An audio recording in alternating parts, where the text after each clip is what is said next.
좋으신 우리 아버지 하나님 감사합니다.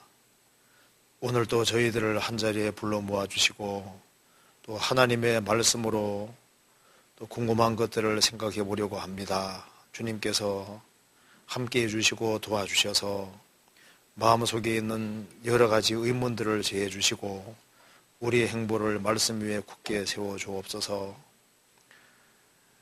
오늘 이 시간 시작하는 시간부터 마치는 시간까지 주 성령께서 우리 마음 가운데 역사해 주시고 이 말씀이 우리의 실제 삶에 도움이 될 수 있도록 도와주시고 역사해 주옵소서. 그리고 이 지역에 불쌍한 이뤄진 영혼들이 더 많이 구원함을 얻을 수 있도록 도와주시고 우리 모두를 귀하게 사용해 주옵소서.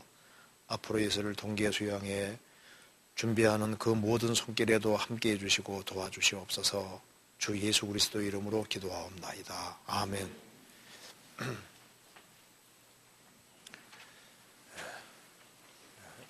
질문이 좀 많이 나와 있는데요. 간단하게 답을 해보도록 하겠습니다. 여기 먼저 질문 한번 보겠습니다. 첫 번째 질문. 마태복음 15장 21절에 두로와 시돈 이방 땅에 들어가신 이유는 이방인에게 있는 유대인들에게 전도하기 위해서인가요? 하는 질문입니다. 자, 마태복음 15장 찾아보시겠습니다.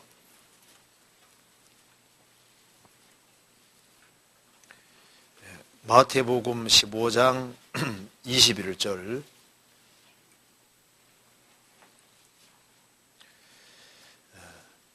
예수께서 거기에서 나가사 두로와 시돈 지방으로 들어가시니 가나안 여자 하나가 그 지경에서 나와서 소리질러 가로되 주 다윗의 자손이여 나를 불쌍히 여기소서 내 딸이 흉악히 귀신 들렸나이다 하되 예수는 한 말씀도 대답지 아니하시니 제 아들이 와서 청하여 말하되 그 여자가 우리 뒤에서 소리를 지르오니 보내소서. 예수께서 대답하여 가라사대 나는 이스라엘 집에 잃어버린 양 외에는 다른 데로 보내심을 받지 아니하였노라 하신대 여자가 와서 예수께 절하며 가로되 저 주여 저를 도우소서. 대답하여 가라사대 자녀의 떡을 취하여 개들에게 던짐이 마땅치 아니하니라. 여자가 가로되 주여 올소이다마는 개들도 제 주인의 상에서 떨어지는 부스러기를 먹나이다. 이에 예수께서 대답하여 가라사대 여자여 내 믿음이 크도다. 내 소원대로 되리라 하시니 그 시로부터 그의 딸이 나으니라. 여기서 이제 예수님이 이 두로와 시돈 이방 땅입니다. 이방 땅에 들어가신 이유는 이방에 있는 유대인들에게 전도하기 위해서인가요? 물론 맞습니다. 예수님이 이스라엘 땅에 오셨을 때 이스라엘 사람들은 바벨론 시대부터 이방 땅에 흩어져 살았습니다. 그래서 바벨론, 메디아, 페르시아, 헬라, 로마 흩어져 살았고 예수님이 지금부터 2000년 전에 오실 때는 이스라엘 민족이 여러 지역에 분포되어 살았습니다. 그래서 이스라엘 땅뿐 아니라 이스라엘 바깥에도 이스라엘 민족이 많이 살았던 겁니다. 그래서 예수님의 사역의 중심은 물론 이스라엘인데요. 이방인들이 간혹 구원되는 일이 있었는데 그건 예외적인 경우입니다. 예수님께서 말씀하시기를 나는 24절에 나는 이스라엘 집에 잃어버린 양 외에는 다른 데로 보내심을 받지 아니하였노라 하신대.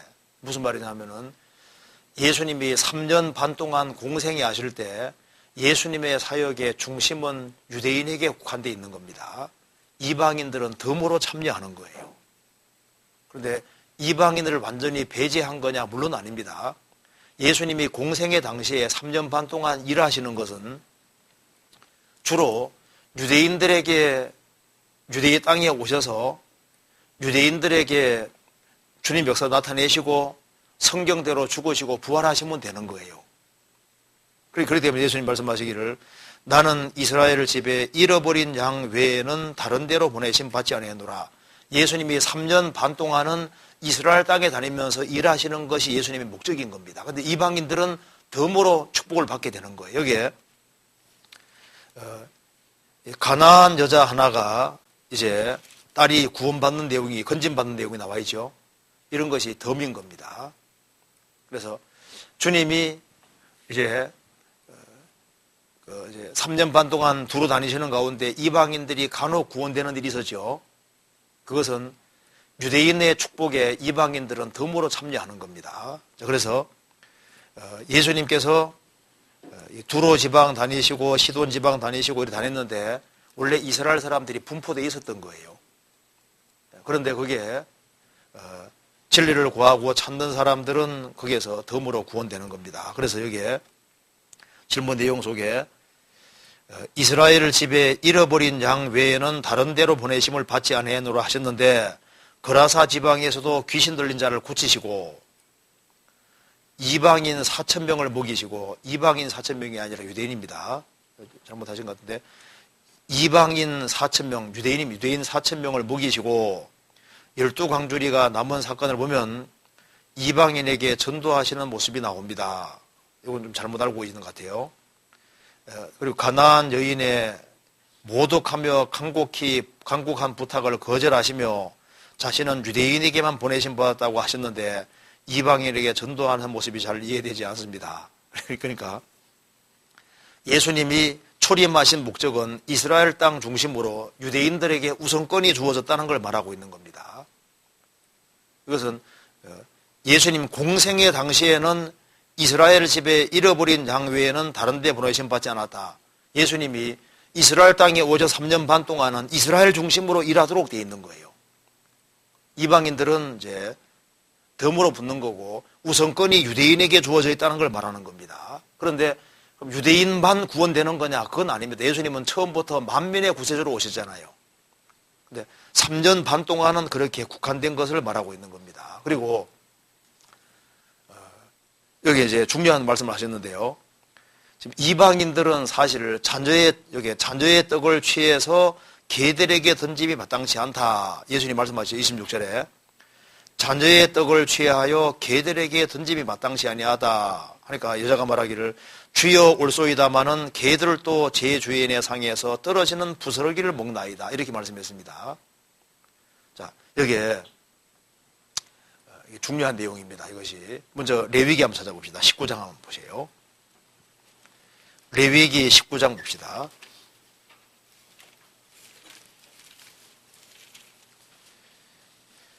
19장 9절입니다. 자, 9절 10절 같이 읽어보겠습니다.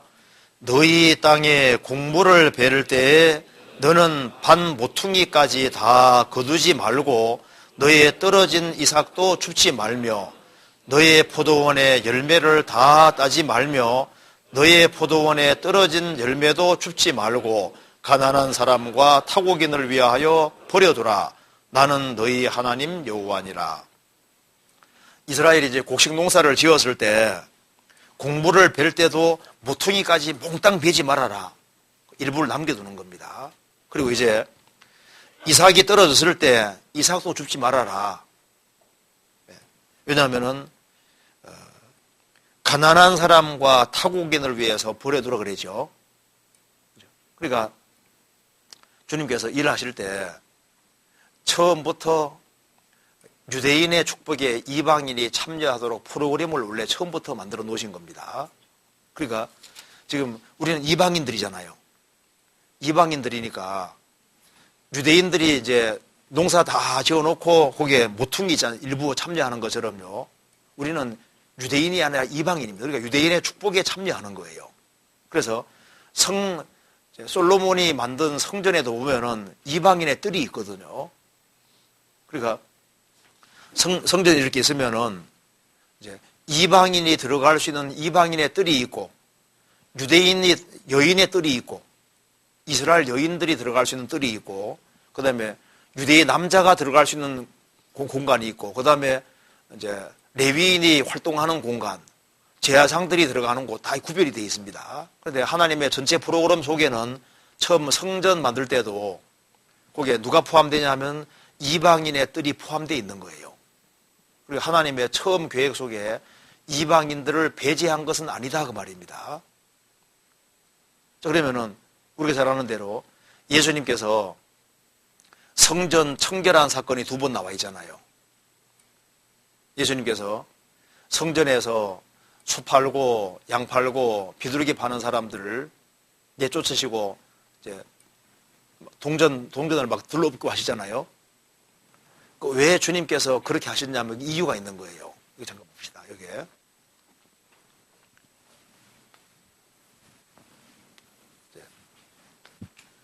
이게 이제 성전이 있으면은 이제 이쪽에가 이제 이방인의 뜰입니다. 이런 데가. 그래서 이제 이방인들은 여기까지 들어올 수 있는 거예요. 그러면은 이제 원래 먼 지역에서 하나님께 예배하러 오는 사람들은 원래 성전 밖에 양 팔고 소 팔고 이렇게 해가지고 여기서 이제 짐승을 사가지고 들어와서 이제 하나님께 제사 드리게 되는 겁니다. 드리게 되는데 여기 이제 원래는 바깥에서 해야 되는데 성전 안까지 들어와서 여기 이방인들 여기에서 지금 장사를 하는 거예요. 왜 유대인들은 왜 여기에다가 장사하냐면은 이방인들을 개처럼 취급하고 이방인들은 하나님 축복이 없다고 생각하고 그래서 이방인의 뜰이 원래 하나님의 계획 속에 들어있는데 이방인들을 아주 경멸했기 때문에 이방인의 뜰을 여기에서는 장사해야 된다고 생각하고 장사가 원래 바깥에서 원래 하는 것 허락되어 있는데 이 성전 안까지 밀고 들어온 거예요. 그러니까 예수님께서 직접 가지고 다 내쫓으면서 뭐라 했습니까? 내 집은 만민이 기도하는 집이라고 하지 않았느냐 하고 만민.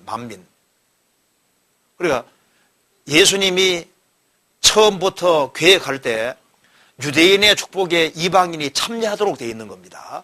그리고 이게 4,000명, 5,000명 먹이고 4,000명 먹이실 때 원래 유대인들입니다.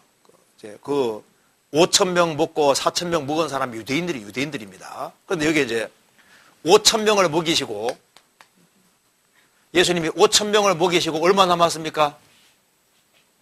12광절이죠.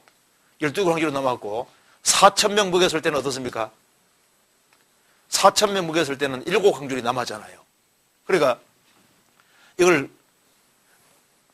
5,000명 먹고 12광절이 남고 4,000명 먹고 7광절이가 남았습니다. 이게 뭘 가르치냐면은 유대인들이 다 먹으면은 그 남는 찌꺼기잖아요. 부스러기를 이방인들이 여기에 축복에 참여하게 되는 거예요. 그래서 지금 여기 자녀들이 떡 시커 먹고 나면은 부스러기 떨어진 거 있잖아요. 그 개들이 먹잖아요. 그러니까 누가 개입니까? 이방인들이 사실 개 같은 존재인 거예요. 그래서 예수님이 잔저의 떡을 취해서 개들에게 던짐이 합당하다 않다 그러니까 나보고 개라고요 이렇게 그런데요. 사람이 개라 그러면은 모독이잖아요. 그런데 창조주는 개라고 하는 것이 모독이 아닌 겁니다. 주님은 사람 보고 개라 했습니까? 그거보다 더한 벌레와 구더기라고 했습니까? 야, 너는 벌레고 구더기다 그 말하고 너는 개다 어느 게 더 나쁜 말입니까? 예수님께서 이 뱀들아 독사의 새끼들 했거든요. 야, 뱀들아 독사의 새끼들아, 야, 바퀴벌레야. 벌레인 사람 구더기. 그러니까 창조주는요, 인간 봤을 때, 이 타락한 인생 봤을 때 벌레와 구더기만도 못한 거예요. 예수님은 그렇게 말하는 게 모독이 아닌 겁니다. 그리고 예수님이 이 여자가 그렇게 말해도 안 물러날 걸 알고 그렇게 하신 거예요. 그래서 여기 이제 질문 내용 속에 이제 주님이 3년 반 동안 공생에는 중심이 유대인에게 중심이기 때문에 주님께서 나는 이스라엘의 잃어버린 양 외에는 보내심받지 않았다. 예수님의 3년 반 공생의 목적은 유대인 중심이라는 걸 확실히 밝혀주신 겁니다. 그리고 이방인은 자격이 있어 참여하는 게 아니고 자격 없는데 너희들은 자격 없는 사람이 부스러기 먹는 거다 그 말입니다. 그래서 우리는 지금 유대인의 축복에 참여한다는 걸 알아야 됩니다. 우리는 덤으로 지금 구원받아가고 있는 거예요. 은혜라는 것은 뭐 자격에서 주어지는 게 아니잖아요. 처음부터 우리는 자격이 없는 자입니다. 우리가 덤으로 구원받는 걸 알고 그리고 겸손할 필요가 있는 겁니다. 자, 그래서 그 얘기를 하고 있고, 그래서 이제 곡식 뺄 때도 모퉁이 다 베지 말아라 그 말 자체가 이방인을 염두에 두고 있는 겁니다. 성막에서도 성전에서도 이게 이방인들을 남겨두신 이유가 유대인의 축복에 이방인이 참여할 걸 미리 보여준 것이고, 그리고 예수님께서 5,000명 먹이시고 4,000명 먹이실 때도 절대 그 남은 걸 버리지 말고 거두라 그랬죠. 그게 이방인들이 축복에 참여할 것을 미리 보여주신 것이 되는 거예요.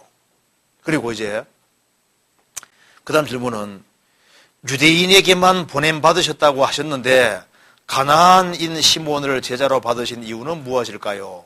한번 찾아봅시다. 마태복음 10장 찾아봅시다. 마태복음 10장 4절에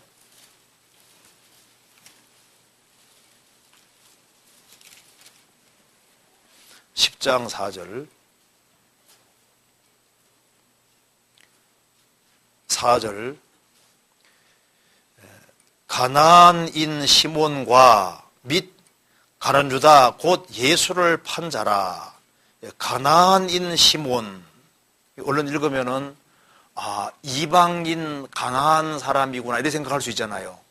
근데 그게 아니고 가나안인 시몬이 누굴 말하냐 하면 찾아봅시다. 마가복음 3장 봐봐요.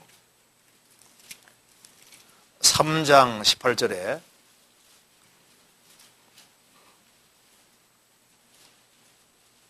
18절에 또 안드레와 빌립과 바돌로메와 마테와 도마와 알페오의 아들 야고보와 및 다데오와 그 다음 같이 읽겠습니다. 가나안인 시몬이며 1번 밑에 뭐라 했습니까? 혹 열심당원. 나나주 없는 성경책도 있죠. 나나주가 있는 게 좋아요. 나나주 있어요? 밑에 나와 있죠. 혹 열심당원 이렇게 되어 있죠. 그래 가나안인이란 말 자체가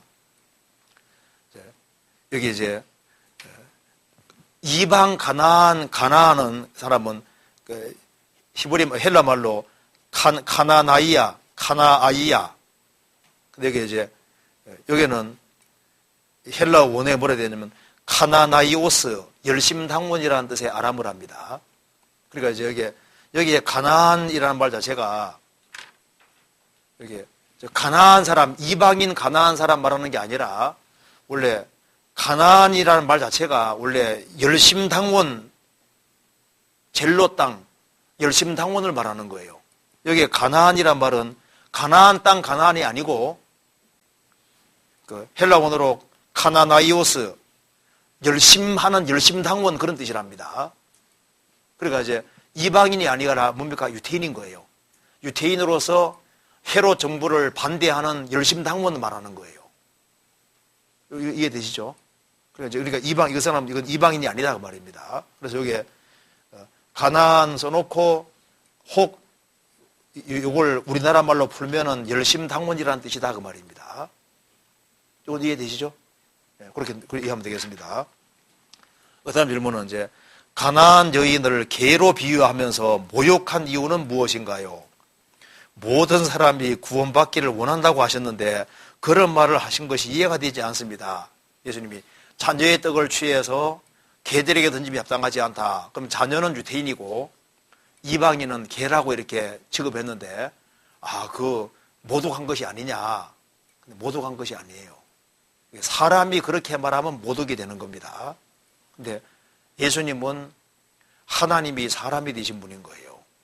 예수님은 자녀의 떡을 취해서 개들에게 던짐이 합당하지 않다. 이 정도 말할 뿐 아니라 자녀의 떡을 취해서 벌레에게 줌이 합당하지 않다. 이렇게 말해도 맞는 겁니까? 틀리는 겁니까? 틀린 것이 아닌 거예요. 예수님께서 유대 종교가들을 향해서 야 뱀들아 독사의 새끼들 이렇게 말이죠. 성경 찾아봅시다. 마태복음 23장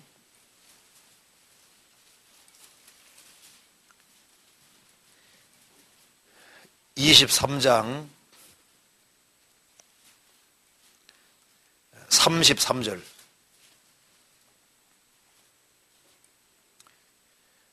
뱀들아 독사의 새끼들아 너희가 어떻게 지옥의 판결을 피하겠느냐.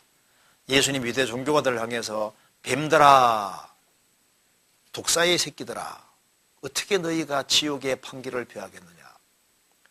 여기에 유대 종교가들 배후에 사탄이 역사하고 있는 걸 말하는 겁니다. 뱀들아 독사의 새끼들아. 그래 유대 종교가들이 마귀를 꼭 닮았기 때문에 하는 얘기인 겁니다. 예수님 가룟 유다에게 말씀했습니다. 너희 중 하나는 마귀니라. 예수님은 그 말을 할 수 있는 자격이 있는 겁니다. 너희 중 하나는 마귀니라. 생각해봐요. 개들이다. 뱀들아 독사의 새끼들아. 그거보다 더 무서운 말이 뭐예요? 그 중에 너희 중에 한 명은 마귀니라. 어떤 말이 더 심각한 말입니까? 너는 개들이다 이렇게 말하는 거하고 너는 마귀니라. 어느 게 더 무서운 말이에요? 마귀라는 게 더 무서운 말인 거예요.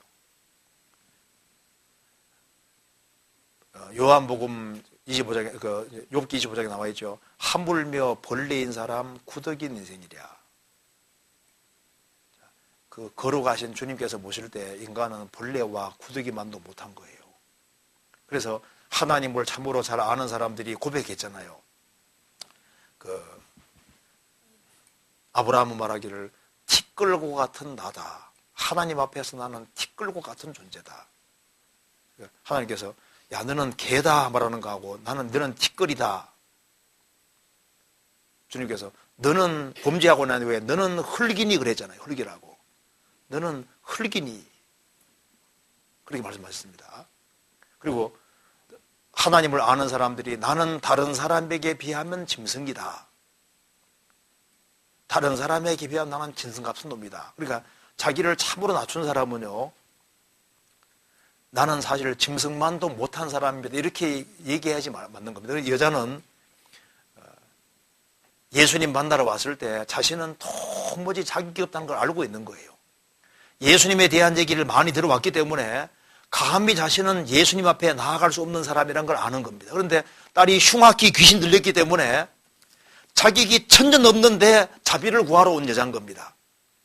그래서 잔재의 떡을 취해서 개들에게 던짐이 합당치 않다 할 때 주여 올소이다 그러잖아요. 주님이 그 말씀하실 때 그 말은 정당하고 그보다 더한 얘기해도 당연한 얘기입니다. 하지만 개들을 또 떡 부스러기 먹지 않습니까? 그러니까 내게 조금만 자비 베풀어 주십시오. 예수님께서 여자여 내 믿음이 크도다 하시고 구원해 주셨잖아요. 이게 모독이 아닙니다. 예수님께서 야 이 벌레들아 이렇게 말해도 주님은 모독하는 게 아닌 거예요. 하나님을 등지고 사는 사람들은 주님 보실 때 그보다 훨씬 더 못한 존재인 겁니다. 사람들은 자기가 얼마나 심각한 운명하게 있는지를 잘 모르는 거예요. 근데 우리가 벌레만도 못한 우리를 주님께서 피로 구원해 주신 겁니다. 그러니까 이렇게 생각하면 됩니다. 하나님께서 저 개만도 못한 존재들을 벌레만도 못한 존재들을 구원하러 오신 거예요. 그러니까 우리가 구원받은 것이 은혜 중에 은혜인 겁니다. 그렇잖아요. 그리고 이제 그 다음 질문에 이건 이해되시죠? 그 다음 넘어가겠습니다. 마태복음 26장 5절에 민조가 일어날 것을 두려워해서 예수님을 잡지 못한 사건이 나옵니다. 그래서 유다를 이용해 밤에 몰래 예수님을 잡아오게 됩니다.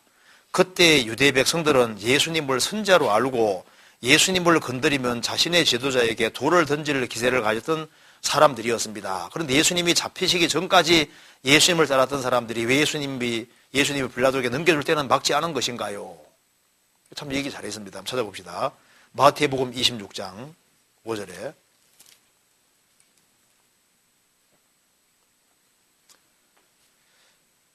같이 읽어봅시다. 말하기를 민조가 날까 하노니 명절에는 말자 하더라. 자, 민조가 날까 하노니, 만일 우리가 지금 직접 예수님 빨리 잡아서 조처 취하면은 6월절이 되면은 이스라엘 땅에 예루살렘에 유대인들이 많이 모여듭니다. 예배하러. 유대인들을 많이 몰려드니까 그때 만일 조처를 취하면은 그때 예수님에 대해서 호감 가진 사람이 많이 있는데 우리가 불리하다. 그러니까 6월절에는 명절에는 말자 하는데 어떻게 됐습니까? 6월절에 죽게 되는 거잖아요. 그렇죠? 명절에는 말자 했는데 하나님 계획은 예수님이 6월절에 죽는 겁니다. 그렇죠? 그리고 이제 생각할 때 아니 예수님에 대해서 고침받은 사람도 많고 호감을 가진 사람도 그렇게 많았는데 예수님만이 십자가 못 박을 때 대다수가 반란을 일으키면서 오히려 유대 종교가들을 향해서 적대시하는 게 당연할 텐데 반대 상황이 벌어졌다 그 말입니다. 이 질문 내용이 그거죠. 민조가 날 것을 두려워해서 예수님을 잡지 못한 사건이 나옵니다. 그래서 유다를 이용해서 밤에 몰래 예수님을 잡아오게 되는데 그때 유대의 백성들은 예수님을 선지자로 알고 예수님을 건드리면 자신의 지도자에게 돌을 던질 기세를 가졌던 사람들이었습니다. 예수님 잡히기 전까지 예수님 따랐던 사람들이 왜 예수님을 빌라도 넘겨줄 때 막지 않은 것인가요? 근데 빌라도에 데려갈 때는요, 몰래 데려갔던 거예요. 들어갔는데 이게 바로 군중 심리라는 겁니다. 군중은요, 믿을 수가 없어요. 데모할 때, 잘 보세요. 데모할 때 주동자는 몇 명입니까? 몇 명 없어요. 나머지는 따라다니는 겁니다. 그리고 예수님에 대해서 끝까지 호감 가졌던 사람들은요, 예수님 죽이라고 할 때 참여하지 않았을 겁니다. 예수님 죽이라 할 때 다 그렇게 한 건 아니고, 군중 심리라는 것 자체는 분위기에 따라가는 거예요. 예수님이 기적을 행하실 때 많이 따라다녔지만은 유대 백성들의 대다수가 메시아가 왕이 되기를 바랐던 겁니다. 심지어 예수님 제 아들도 그걸 바랐던 거예요. 근데 예수님이 그렇게 능력을 많이 행하시던 분이 체포가 돼서 빌라도 앞에 딱 서서 이제 사형을 받게 되니까 능력 없이 서 있는 것처럼 보이니까 그리고 이제 대상이 유대인들 마음을 부추겼다고 성경에 나와 있거든요. 한번 찾아봅시다. 마가복음 15장 보세요. 마가복음 15장 11절에 봅시다.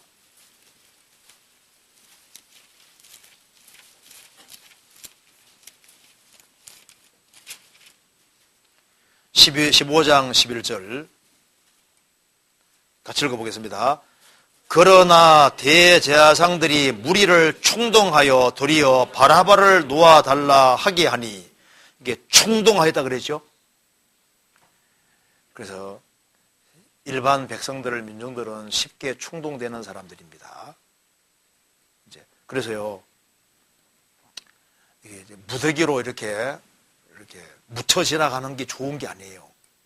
과거에는요, 미국 같은 데서도 사람들에게 침대 줄 때 다 따졌습니다. 꼬치꼬치 따져가지고 정말 그 사람 속에 생명이 들어가니까 따져가지고 확실하다고 생각 들 때 그때만 침대 줬거든요. 그러니까 각계전투식으로 다 신앙은 개개인이기 때문에 이게 뭉뚱거려서 이렇게 하면요, 그게 가짜가 무수히 많이 생기게 되는 거예요. 예수님 당시에 많은 사람이 따라다녔지만은 그게 따라다니는 동기 자체가 영혼의 구원을 위해 따라다니는 사람이 그렇게 많지를 않았습니다. 예수님이 한 번은 보리떡 5개, 물고기 2마리를 5,000명 먹였잖아요. 사람들이 막 엄청 많이 몰려다니는데 예수님이 떡을 만들어주신 이후에 영혼에 대한 얘기 쭉 하시니까 다 가버리잖아요. 이 말이 심히 어렵도다. 나중에 12명밖에 안 남았습니다. 너희도 가려느냐? 베드로가 말했습니다. 주여, 영생의 말씀이 계시면 우리가 니게로 가오리이까? 예수님 말씀했습니다. 너희 중 한 명은 마귀니라. 가룟유다는 예수님이 행하시는 기적을 다 보고 능력을 다 보면서도 예수님을 결국 그리스도로 안 받아들이잖아요. 그러니까 예수님 당대 유대인들이 예수님 따라다녔는데 호기심으로 따라다니는 사람 많이 있고 기적 볼까 따라다니는 사람 많이 있고 여러 부류의 사람이 있는 거예요. 그런데 그 중에서 정말 진리를 구하고 찾는 사람은 많지 않았습니다. 그렇기 때문에 분위기 따라다니기 때문에 언제든지 돌변할 수 있는 것이 군중인 거예요. 그리고 충동받으면 충동받는 것이 또 사람들인 거예요. 지금도 마찬가지인 거예요. 이게 진리를 확실히 발견하지 아니한 사람은요, 사람 다수에 따라서 또 와 몰려갔다가 또 와 물러갔다 그렇게 하는 거예요. 예나 지금이나 맨 똑같은 겁니다. 그래서 이 군중 속에 묻혀 있을 때는요, 그걸요 진짜 신앙으로 볼 수 없는 거예요. 그 중에서도 예수님에 대해서 뭔가 확고한 어떤 신앙 같은 걸 가지고 있는 사람은 유대인들이 예수님 죽이라도 가담하지 않고 도망가더니 어떻게 하죠? 예수님이 죽으시고 부활하시고 난 이후에 예수님의 제자들이 끝까지 남은 사람은 120명이라고 아시죠? 마가 다락방에 모인 사람은 겨우 120명밖에 안 됐습니다. 예수님 공생의 당시에 정말 예수님에 대해 소감으로 끝까지 따라간 사람이 그렇게 많지 않았던 거예요. 그래서 예수님이 능력 행할 때는 와 따라다니다가 예수님이 능력 없이 초라하게 붙잡혀서 이렇게 있을 때는요, 시세를 봐서 아무래도 이제 누구 편들어야 될지가 좀 그러잖아요. 그러니까 이쪽 편들어야 돼. 그래 이쪽 편들으면 죽이라. 방금 전에 따라들은 사람이 죽여라 할 수 있는 거예요. 교회 다니는 사람 중에도 신앙이 확실하지 아니한 사람은요, 불이익이 봐서 또 이렇게 쉽게 움직이는 경우가 있을 수 있어요. 충분히 가능한 얘기입니다.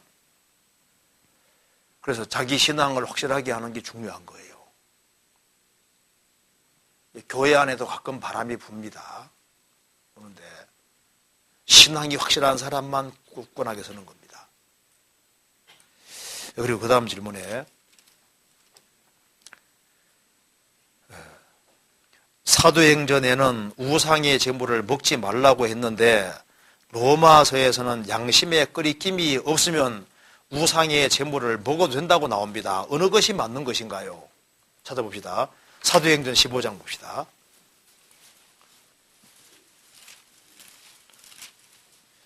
사도행전 15장 28절입니다.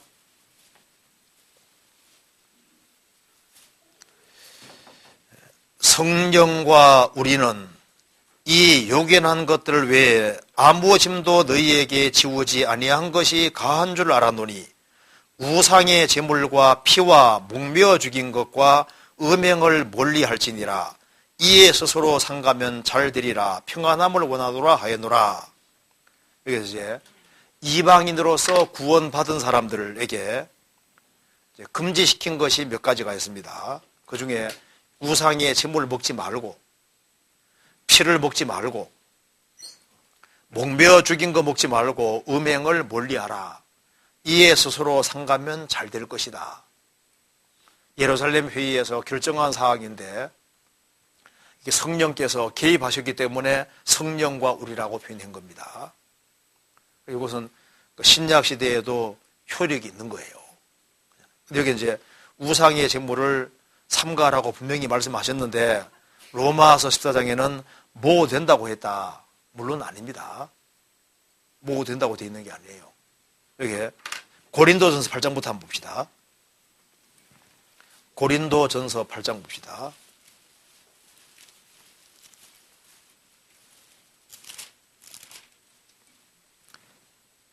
(8장 1절입니다)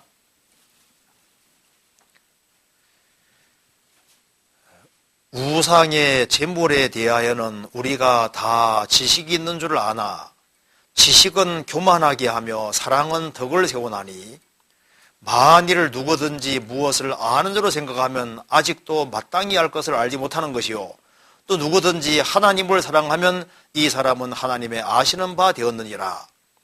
그러므로 우상의 제물을 먹는 일에 대하여는 우리가 우상은 세상에 아무것도 아니며 또한 하나님은 한 분밖에 없는 줄 아노라. 비록 하늘이나 땅에나 신이라 칭하는 자가 있어 많은 신과 많은 주가 있으나 그러나 우리에게는 한 하나님 곧 아버지가 계시니 만물이 그에게서 났고 우리도 그를 위하며 또한 한 주 예수 그리스도께서 계시니 만물이 그로 말미암고 우리도 그로 말미암았느니라. 그러나 이 지식은 사람마다 가지지 못하여 어떤 이들은 지금까지 우상에 대한 습관이 있어 우상의 제물로 알고 먹는 거로 그들의 양심이 약하여지고 더러워지느니라. 우상은 아무것도 아니다. 알잖아요. 하나님이 우주를 창조하셨고 우상은 아무것도 아니기 때문에 우상의 제물 그거 아무것도 아니다 그 말입니다. 그런데 우상에 대해서 어떤 신비감 같은 걸 가지고 있는 사람은 우상의 제물에 참여하면요 하나님 말씀을 어긴다면 찝찝하게 돼 있거든요. 그렇잖아요. 그래서 우상에 대한 습관이 있어서 우상의 제물로 알고 먹는 거로 그들의 양심이 약하여지고 더러워지느니라. 하지 말아야 되는 걸 알면서 계속하면 양심이 더러워지게 돼 있는 거예요. 자, 그래서 9절에 보면은요. 그런즉 너희 자유함이 약한 자들에게 거치는 게 되지 않도록 조심하라. 우상 아무것도 아닌데 우상 제물 먹어도 아무렇지도 않아 하고 그냥 담대하게 먹는 사람도 있다 그 말입니다. 그런데 우상의 제물을 먹는 그 사람은 아무렇지도 않게 먹었는데 신앙 약한 사람이 보면 우상의 제물을 먹네 하고 문제가 될 거 아니에요. 그 뒤에 보면은 지식 있는 대가 우상의 집에 앉아서 먹는 것을 누구든지 보면 그 약한 자들의 양심이 담력을 얻어 어찌 우상의 제물을 먹게 되지 않겠느냐. 그러면 내 지식으로 그 약한 자가 멸망하나니 그는 그리스도께서 위하여 죽으시는 게 아니라 너는 지식이 있어서 우상은 아무것도 아니라고 생각하고 먹었는데 그로 인해서 신앙이 약한 형제는 그렇게 하면 안 되는데 하는데 꺼리낌을 가지고서 제물을 먹었다 그 말입니다. 그럼 그 사람 양심이 더러워지고 신앙이 망치게 될 때 너는 지식은 있었는데 사랑은 없지 않았느냐. 그래서 지식은 교만하게 하고 사랑은 덕을 너가 사랑으로 행했다면은 내가 이렇게 하면은 다른 사람이 어떻게 될까? 그것까지 생각하고 행동해야 되는데 그렇게 생각하지 않아서 그래서 다른 형제가 십족하게 되고 신앙이 약하게 되면은 너가 하나님 앞에 죄를 짓는 것이 아니냐. 그래서 12절에 이같이 너희가 형제에게 죄를 지어 그 약한 양심을 상하게 하는 것이 곧 그리스도에게 죄를 짓는 것이니라. 그러므로 만일 식물이 내 형제로 실족케 하면 나는 영원히 고기를 먹지 아니하여 내 형제를 실족 않게 하리라. 무슨 말이냐면 우상의 제물 이렇게 먹지 말라는 얘기인 겁니다. 우상이 아무것도 아닌 것은 맞지만은 그렇지만은 신앙적으로 여러 부류의 사람이 있기 때문에 그걸 덕을 세우기 위해서라도 안 먹는 것이 현명하고 좋은 것이라고 얘기를 하고 있는 겁니다. 신앙 분량 차이가 다 있기 때문에 우상은 아무것도 아니야. 제물 아무것도 아니야. 하고 먹는 사람이 있지만은 근데 그건 지식이고 그로 인해서 다른 사람들은 그게 문제가 될 수 있다 그 말입니다. 그러니까 여기 먹지 말란 얘기인 거예요. 로마서도 보시겠습니다. 로마서 14장 보시겠습니다.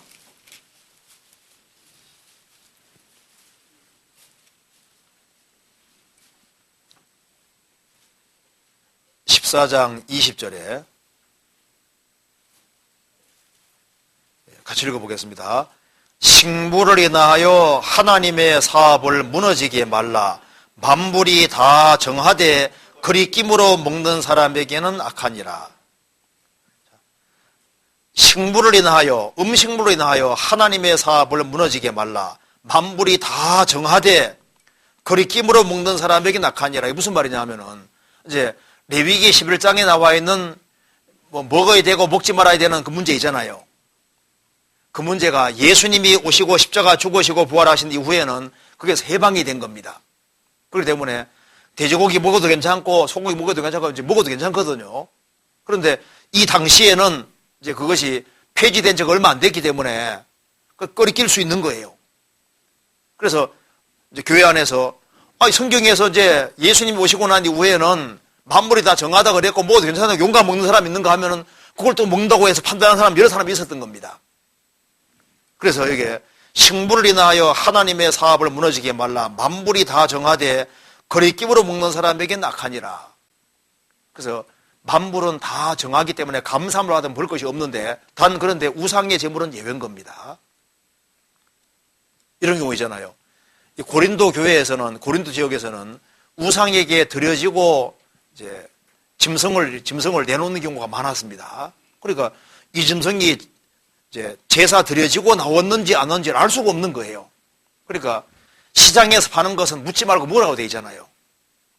이게 우상에게 드려진 거라 하면은 그 사람을 위해서 자기 양심 위해서 먹지 말라고 되어 있는 겁니다. 자, 어떤 집에서 이제 뭐 떡을 가져왔어요. 이것이 어디서 가져온 떡입니까? 그리고 이게 제상에 올라간 건 꼬치꼬치 따질 필요 없어요. 그죠? 이웃집에서 가져온 거라면 안 붓고 먹으면 문제될 게 없잖아요. 근데 이제 가져오면서 이거 제상에 올라갔던 겁니다. 이렇게 가져오면 어떻게 됩니까? 그럼 자기 양심 위에서 사는 사람 주면 되는 거예요. 그렇죠?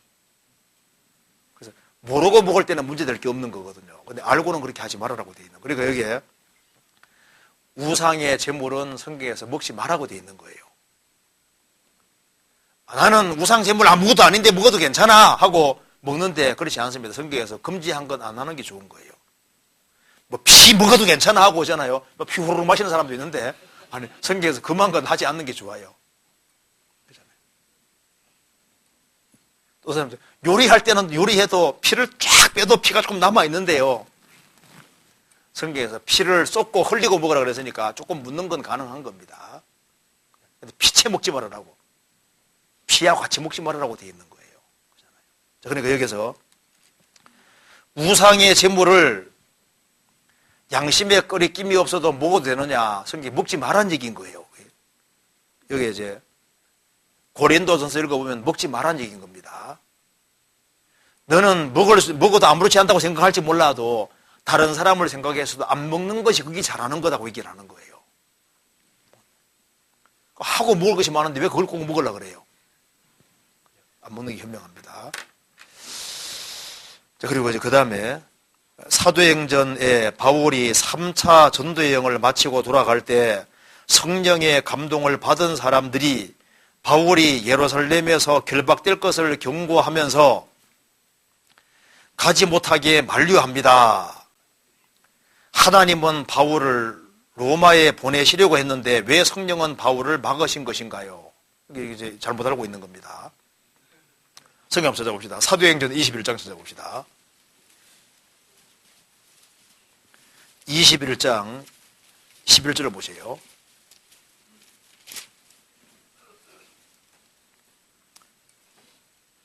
10절 여러 날 있더니 한 선지자 아가보라는 이가 유대로부터 내려와 우리에게 와서 바울의 띠를 가져다가 자기 수족을 잡아매고 말하기를 성령이 말씀하시되 예루살렘에서 유대인들이 이같이 이 띠임자를 결박하여 이방인의 손에 넘겨주리라 하거늘 우리가 그 말을 듣고 그곳 사람들로 더불어 바울에게 예루살렘으로 올라가지 말라 고나니 바울이 대답하되 너희가 어찌하여 우려 내 마음을 상하게 하려느냐 나는 주 예수의 이름을 위하여 결박을 받을 뿐 아니라 예루살렘에서 죽을 것도 각오하노라 하니 저가 고난을 받지 아니하므로 우리가 주의 뜻대로 이루어지이다 하고 그쳤노라. 여기서요 성령께서 예루살렘으로 가지 말라고 하지 않았습니다. 잘 보세요. 다시 보시면요 11절에 우리에게 와서 아가부라는 사람이 와서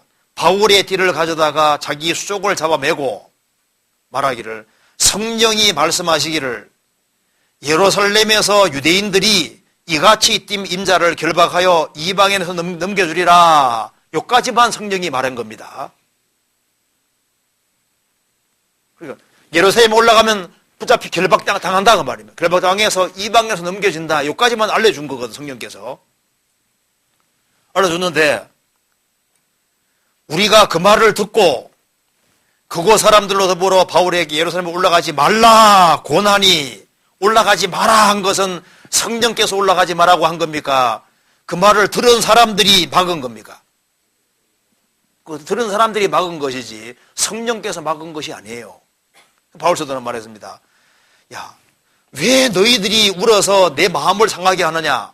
나는 주 예수 그리스도를 위해서, 이름을 위해서 결박당하는 거, 이건 아무것도 아니다.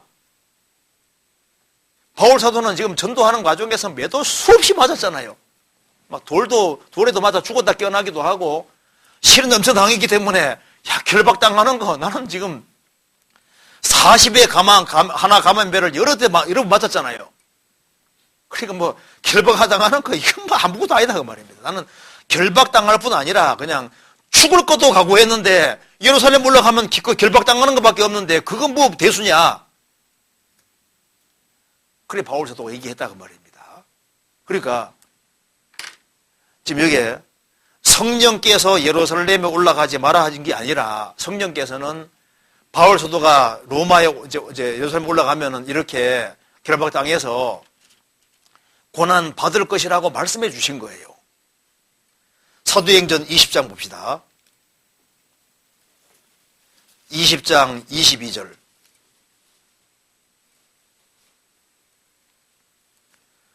보라, 이제 나는 심령의 매임을 받아 예루살렘으로 가는데, 심령의 매임을 받아 예루살렘에 가는데, 그게 무슨 뜻입니까?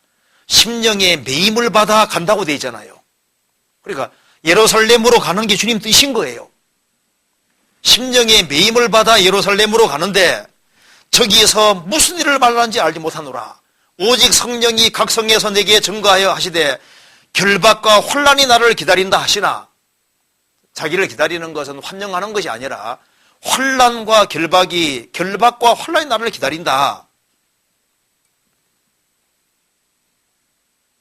예수님이 예루살렘에 올라갈 때 예수님은 죽으러 올라가신 거잖아요. 결박과 혼란이 나를 기다린다 하시나 나의 달려갈 길과 주 예수께 받은 사명 곧 하나님의 은혜 복음 증거하는 일을 마치려 하면은 나의 생명을 조금도 귀한 걸 여기지 아니하노라. 성령께서는 너는 환난과 결박이 기다리고 있다. 그렇게 말하는데, 그렇지만은 심령이 매임받아 나는 간다. 나는 환난과 결박뿐 아니라 나는 목숨까지도 바치기도 결심한 사람이다. 그 말입니다. 그래, 그까지 아무것도 아니다. 그 말입니다. 그래서 이제 아가보라는 사람이 와서 예언을 했을 때 이제 결박당할 거다. 그 말대로 결박됐잖아요. 근데 올라가지 마라 한 것은 성령께서 올라가지 마라 한 게 아닙니다. 그러니까 이게 성령께서 성령의 감동을 받은 사람들이 바울에게 이렇게 가지 못하게 만류하는데 성령님은 막은 게 아닙니다. 이해되시죠? 성령께서는 사실을 알려주신 거예요. 그런 일이 있을 거라고 미리 알려주신 것이고, 올라가지 마라 권한 것은 제자들이 올라가지 마라고 구하는 겁니다. 근데 바울 사도는 심령에 매임받아 기어코 가서 로마까지 가야 되는 거예요. 이해되시죠? 그러니까 성경이 뭐랬습니까? 너희는 여호와의 시를 어떻게 하라고요? 자세히 읽어보라. 자세히. 자세히 읽어야 돼요. 그죠? 그 다음 질문. 로마서 14장 22절에 자신의 옳다는 바로 자기를 택하지 아니하는 게 복이 있다는 게 무슨 말입니까? 찾아봅시다. 로마서 14장 22절.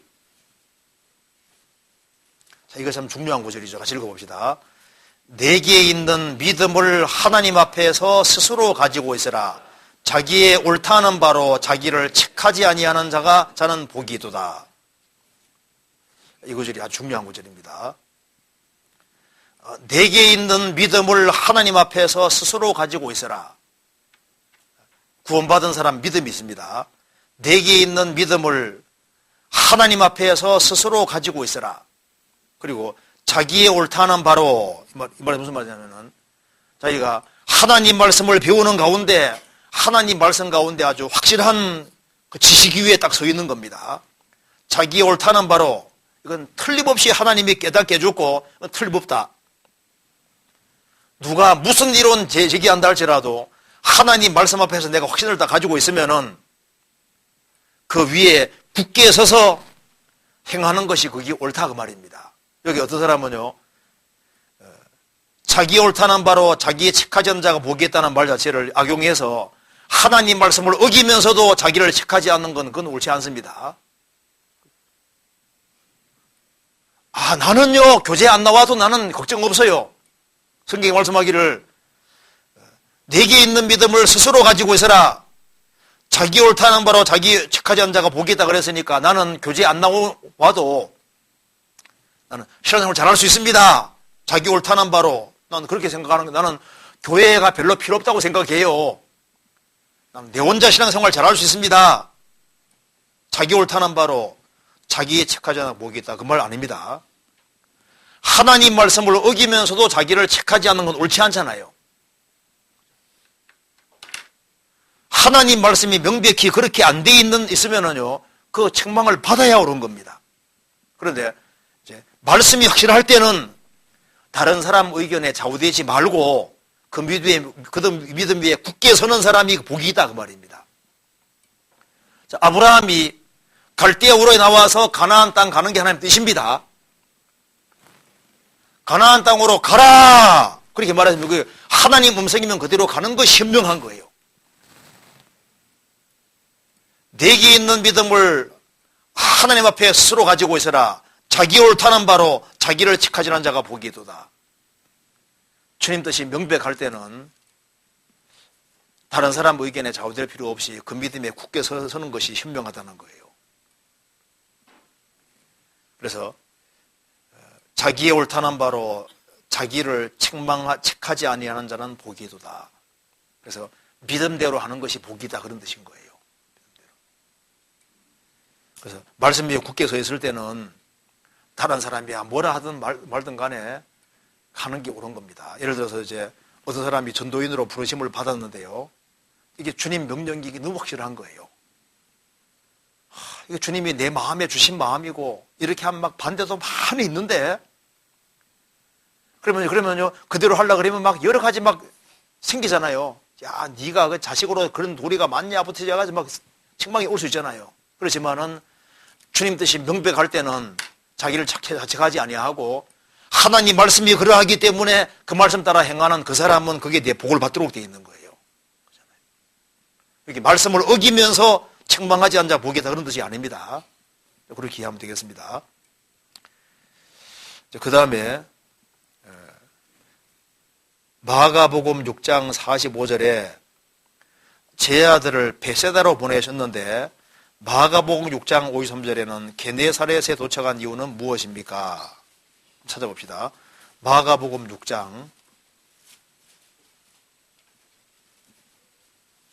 어떻게 이런 걸 발견했을까요? 6장 45절 봅시다. 자, 예수님이 5,000명 먹이신 이후의 사건입니다.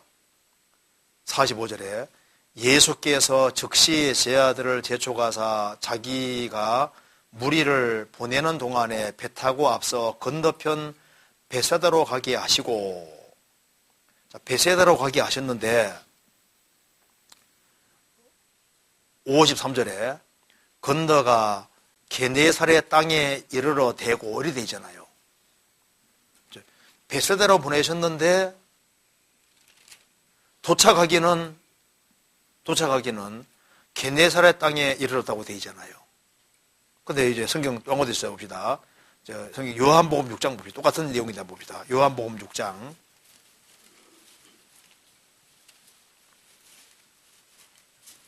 17절에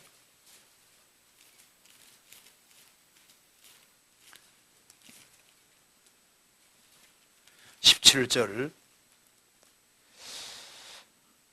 16절부터 봅시다. 저물매 제자들이 바다에 내려가서 배를 타고 바다를 건너 가버나움으로 가는데 이미 어두웠고 예수는 아직 저희에게로 오시지 아니하셨더니, 여기는 가버나움으로 간다 그러죠. 그리고 예수님께서 제자들을 보낼 때 아마 이렇게 했던 것 같아요. 그러니까 이제 목적지는 가버나움 쪽이 맞을 거고 예수님께서 이제 가버나움 쪽으로 이렇게 배를 이렇게 가버나움 쪽으로 가면서 이제 이렇게 가버나움 쪽으로 가라고 이렇게 얘기했던 것 같아요. 여기 이제 목적지가 마가복음에는 베세다라고 돼, 베세다. 그래서 이게 갈릴리 호수가 있으면 베세다가 여기 있으면은 여기 가버나움이 이쪽에 있습니다. 그러니까 예수님께서 이제 두 개를 가버나움으로 가는데 그렇게 돼 있죠. 그러니까 이제 제 아들이 주님께서 베세다로 보내시고 가버나움으로 가게 하셨으니까 아마 배를 이렇게 했겠죠. 배를 이게 이제 근데 이건 정답이 아닙니다. 이제 갈릴리 호수가 이렇게 있으면은 베세다가 여기에 있고 가버나움이 이렇게 있으면은 예수님께서 이제 가버나움으로 이렇게 가면서 이렇게 가게 했을 수 있잖아요. 두 곳 딱 가라 그랬으니까 두 곳 쪽으로 이렇게 해서 이렇게 가라고 했던 것 같아요. 그런데 이렇게 해서 이렇게 가다가 풍랑 만나잖아요. 그죠?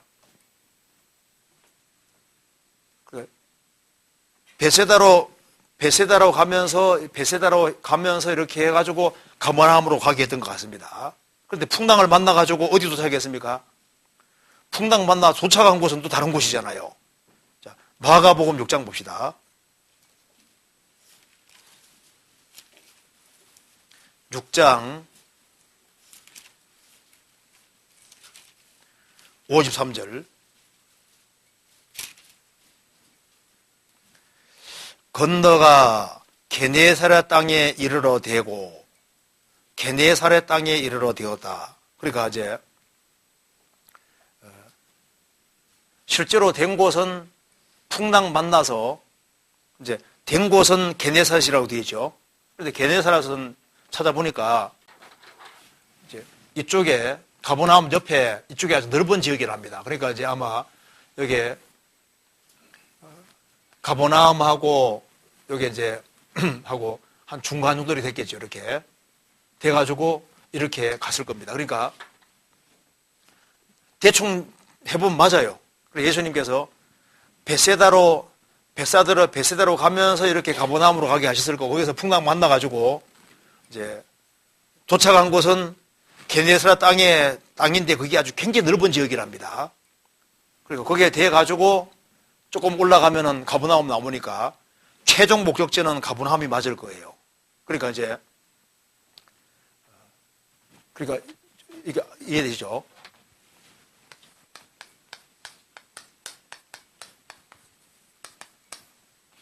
그러니까 이게 예수님께서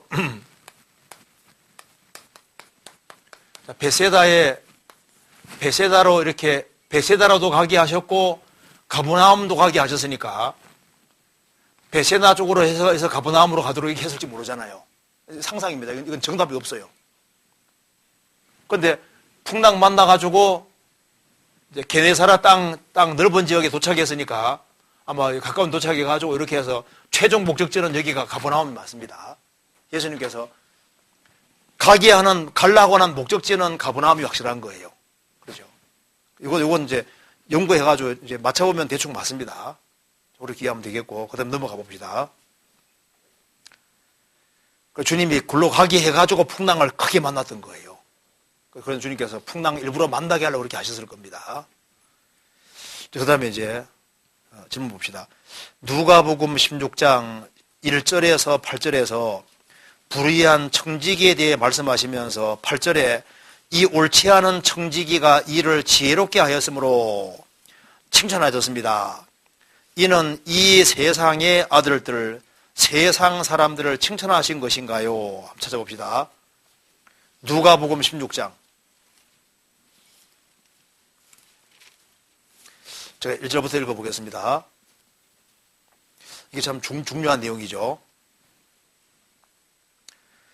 또 제자들에게 이르시되 어떤 부자에게 청지기가 있는데 그가 주인의 소유를 허비한다는 말이 그 주인에게 들린지라. 주인이 저를 불러 가로되 내가 내게 대하여 들은 말이 어찌미뇨. 내 보던 일을 세마라. 청지기 사물을 계속하지 못하리라 하니 청지기가 속으로 이르되 주인이 내 직분을 빼앗으니 내가 무엇을 알고 땅을 파자니 힘이 없고 피를 먹자니 부끄럽구나. 내가 할 일을 알아도다. 이렇게 하면 직분을 빼앗긴 후에 저희가 나를 자기 집으로 영접하리라 하고 주인에게 빚진 자를 낱낱이 불러다가 먼저 온 자에게 이르되 내가 내 주인에게 얼마나 졌느뇨 말하되 기름 100마리니이다. 가로되 여기 내 증서를 가지고 빨리 앉아 50이라 쓰라 하고 또 다른 이에게 이르되 너는 얼마나 졌느뇨 가로되 밀 100석이니이다. 여기 내 증서를 가지고 80이라 쓰라 하는지라. 이게 이제 청지기가 있는데 일을 하는데 이게 좀 문제가 많으니까 이제 야 너는 이제 보던 이름을 세마라. 청지기 산물을 계속 못하리라. 쫓겨나게 생겼습니다. 쫓겨나게 생겼으니까 아니 뭐 힘도 없고 다른 일을 할 만한 것도 없고 하니까 먹고 살아야 되겠는데 어떻게 할까. 그래서 묵리를 해가지고 좋은 생각이 딱 떠오른 겁니다. 일단 그래서 내가 쫓겨나기까지 시간 그 사이가 있으니까 낱낱이 불러다고 돼 있죠. 불러가지고 야 얼마 줬냐. 나는 여기 말한 대로 기름 100마리니이다. 50에라 써라. 확 깎아가 줬잖아요. 또 너는 얼마나냐 하니까 밀 100석이니다. 이 80이라고 써라. 그렇게 해서 많이 탕감해주고 이렇게 했으니까 나중에 딱 나오면요 좀 봐준 사람들이 좀 뭔가 도움 줄까 주지 않겠어요? 이렇게 머리 썼다 그 말입니다. 근데 8절에 같이 읽어봅시다. 주인이 이 옳지 않은 청지기가 이 일을 지혜있게 하였으므로 칭찬하였으니 이 세대의 아들들이 자기 시대에 있어서는 빛의 아들들보다 더 지혜로움이니라. 주인이 이 옳지 않은 청지기가 벌써 옳지 않은 청지기니까 나쁜 청지기잖아요. 나쁜 놈인 겁니다. 주님께서 주인이 나쁜 사람이라고 해요. 나쁜 사람이라고 얘기한 겁니다. 나쁜 직업 이렇게 하면 안 되는 거예요. 그런데 이 옳지 않은 청지기가 이 일을 지혜있게 하였으므로 칭찬하였으니 이 일을 지혜있게 했다는 뜻이 뭘까요? 자기 살궁리 하는데 지혜가 있었다 그 말입니다. 야, 그럼 참 머리 한 번 잘 썼다. 사기치는 사람이 너무나도 술을 아주 키막하게 써서 내 돈 가지고 달아났을 때 화는 나지만은 무슨 생각이 듭니까? 야, 그럼 머리 한 번 좋다. 칭찬할 수 있잖아요. 나쁜 인간인데 야, 머리를 저렇게 굴리다니. 그렇게 칭찬할 수 있잖아요. 이 일을 지혜 있게 하라면 칭찬했다는 말은 야, 그놈 참 머리 한 번 잘 들어간다. 그렇게 하란 말이 아니라 자기 살궁리를 하는데 야, 머리 잘 썼다. 주인이 당했지만 참 머리 잘 썼다. 그런 식입니다. 예수님 왜 이 말씀 하셨냐 하면은 이 세대의 아들들이 자기 시대에 있어서는 빛의 아들들보다 더 지혜로움이니라. 이게 중요한 걸 말씀하셨습니다.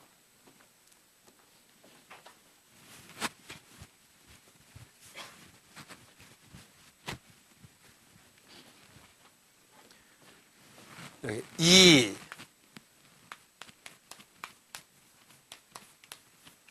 세대의 아들들,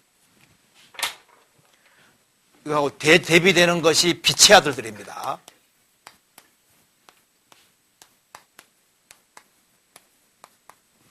그리고 여기에 자기 세대, 자기 시대,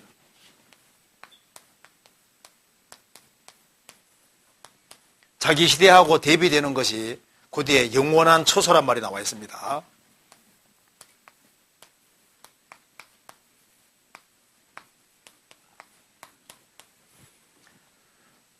여기 이제 이 세대의 아들들이 세상 사람입니다. 구원 안 받은 세상 사람들이 자기 시대가 금세입니다. 7, 80. 자기 시대에 있어서는 빛의 아들들보다 더 지혜롭다. 그러니까 이제 이 세대 아들들은 7, 80이 전부라고 생각하니까 이 세상에서 무언가를 잘 먹고 잘 살기 위해서 그렇게 곤모술수행하고 온갖 지혜를 다 짜내잖아요. 그렇죠? 그러니까 이 세상이 전부라고 생각하는 사람은 이 세상에서 짧은 시간 동안에 잘 먹고 살라고 온갖 지혜를 굴리고 머리를 굴려가지고 잘 살라고 노력하잖아요. 그 얘기를 하시면서 바로 여기에 불의한 청지기도 자기가 이제 사물을 보다가 이제 쫓겨나면 나서 나머지 여생이 있는데 여생 어떻게 살 거냐 하고 머리를 이렇게 악한 쪽으로 굴렸지만은 머리 굴려가지고 그렇게 했잖아요. 우리가 그렇게 하라는 얘기가 아니고 이런 예를 들면서 자기 살궁리를 했다 그 말입니다. 그러면서 이 세상 사람들은 7, 80 잘 살라고 그렇게 잔머리 굴려서 이제 이 세상에서 잘 먹게 잘 살게 그렇게 노력하는데 정작 빛의 아들들, 하나님의 자녀들, 그 사람들은 영원한 처소에 들어가서 영원히 살 텐데 이 영원히 살아야 되는데 여기에서는 정말 부여하도록 여기에 신경 써야 되는데 여기에 대해서 신경을 안 쓴다 그 말입니다. 7, 80을 위해서도 그렇게 머리를 쓰고서 그렇게 노력을 하는데 정작 영원한 처소로 들어갈 사람이 이 영원한 처소에서 영원한 영광을 얻어야 되는데 여기에 대해서는 이 세상 사람들만큼 그렇게 머리를 못 쓴다 그 말입니다. 그렇기 때문에 주님 말씀하시기를 그러니까 불의의 제물로 친구를 사귀라 그러잖아요. 이 강도는 여기 이 청지기는 자기가 일을 더 이상 못 볼 때를 대비해서 친구를 많이 사귀어놨지요. 막 탕감해주고 이렇게 해가 주인 것을 막 탕감해서 이렇게 해서 친구들을 많이 사귀어놨으니까 딱 쫓겨날 때 대접받을 거 아니에요. 그것처럼 너희들도 악한 지혜 말고 선한 지혜를 동원해서 하나님 뜻대로 사용하지 않던 재물을 최대한 활용해서 영원한 천국에 갈 친구들을 많이 사귀어놓고 많이 전도하고 구원해서 여기에 갖다 놓으라 그 말입니다. 그러면은 너희들이 지구상에 살다가 천국 딱 들어가면은 그들이 얼마나 너희들을 영접해주고 환영해주고 고마워하겠느냐 그 말입니다. 이 사람이 사물을 못 보게 될 때 쫓겨날 때 이 사람 도움받은 사람들이요 뭔가 대접이라도 해주려고 할 거 아니에요. 그리고 정말 그때 잘 봐줘서 고맙다고 이렇게 할 거 아니에요. 그렇죠? 그것처럼 우리는 얼마 후에 천국에 들어가는데 영원한 처소에 들어가는데 영원한 처소에 들어갈 때 내 도움 받는 사람들을 많이 만들어내야 되지 않느냐. 그러니까 전도도 많이 하고 그들에게 선도 베풀고 재물 옮겨잡을 생각하지 말고 그걸 적극적으로 활용해야 된다. 그걸 지금 말하고 있는 거예요. 그게 나와 있죠. 그 뒤에 주님 말씀하시기를 9절 내가 너희에게 말하노니 이거 얘기하려고 앞에 얘기하신 겁니다. 불의의 제물로 주님 뜻대로 사용하지 않던 제물로 친구를 사귀라. 이 청지기가 자기가 이제 짧은 기간 동안 사물을 보게 되는 기회가 주어졌을 때 이때 사람들을 막 불러가지고 친구를 많이 사귀어놨잖아요. 그래서 몇십 년 동안 사는데 좀 편리를 받으려고 그렇게 했던 것처럼 너희들은 이제 재물을 잘 활용해서 친구를 사귀라. 밥도 사주고 구원받은 식구에 밥도 사주고 여러 가지 도움 베풀어주고 영원히 사람 건지고 이렇게 하라고 말입니다. 그러면은 그리하면 없어질 때 저희가 영원한 처소로 너희를 영접하리라. 영원한 처소로 영접할 것이다. 그래서 이때 봐준 사람들이 다 이 사람이 이제 일을 그만두고 나왔을 때 너희를 영접할 거다 맞지요? 우리 집에 한번 오시라고 그때 이제 기름 50말 이렇게 봐줬으니까 대접을 해주면서 그때 우리 좀 신경 써서 고맙다 이렇게 할 거 아니에요. 영접해 줄 거니까 그것처럼 너희들도 이 세상에서 최대한 많이 활용해서 저 천국 들어갈 때 내 당신 도움 많이 받았다고 이렇게 할 수 있는 사람 많이 만들어라 그 말입니다. 영원한 거니까. 요거 이해되시죠? 근데 요걸 이제, 요걸 또 누가 악용해가지고, 나도 곤모술수를 행해가지고 막 회사 막 공금 횡령하고 이렇게 하란 말이 아니다 그 말입니다. 주님이 그거 잘했단 말이 아니라, 이야, 이 악한 종인데 머리 한 번 잘 썼다. 그거 칭찬해 준 거예요. 참 머리 한 번 잘 굴렸다. 그래서 우리는 좋은 쪽으로 이렇게 지혜를 동원해야 될 것을 지금 말하고 있는 거다 그 말입니다. 자, 그 다음 봅시다. 미래를 대비하라는 뜻입니다. 누가복음 17장 22절에 인자의 날 하루는 언제를 말하는 것인가요? 23절, 24절로 봤을 때는 공중세림을 말씀하시는 것 같습니다. 찾아봅시다. 누가복음 17장 22절. 또 제자들에게 이르시되 때가 이르리니 너희가 인자의 날 하루를 보고자 하되 보지 못하리라. 사람이 너희에게 말하되 보라 저기 있다 보라 여기 있다 하리라. 그러나 너희는 가지도 말고 좇지도 말라. 번개가 하늘 아래 이편에서 번뜩하여 하늘 아래 저편까지 비친 같이 인자도 자기 날에 그러하리라. 그 다음 같이 읽읍시다. 그러나 그가 먼저 많은 고난을 받으며 이 세대에게 버림받아야 할지라. 이렇게 되죠. 예수님께서 왜 22절을 말씀을 하셨냐면 이유가 있어요. 한번 찾아봅시다. 누가복음 19장 보세요. 19장 11절.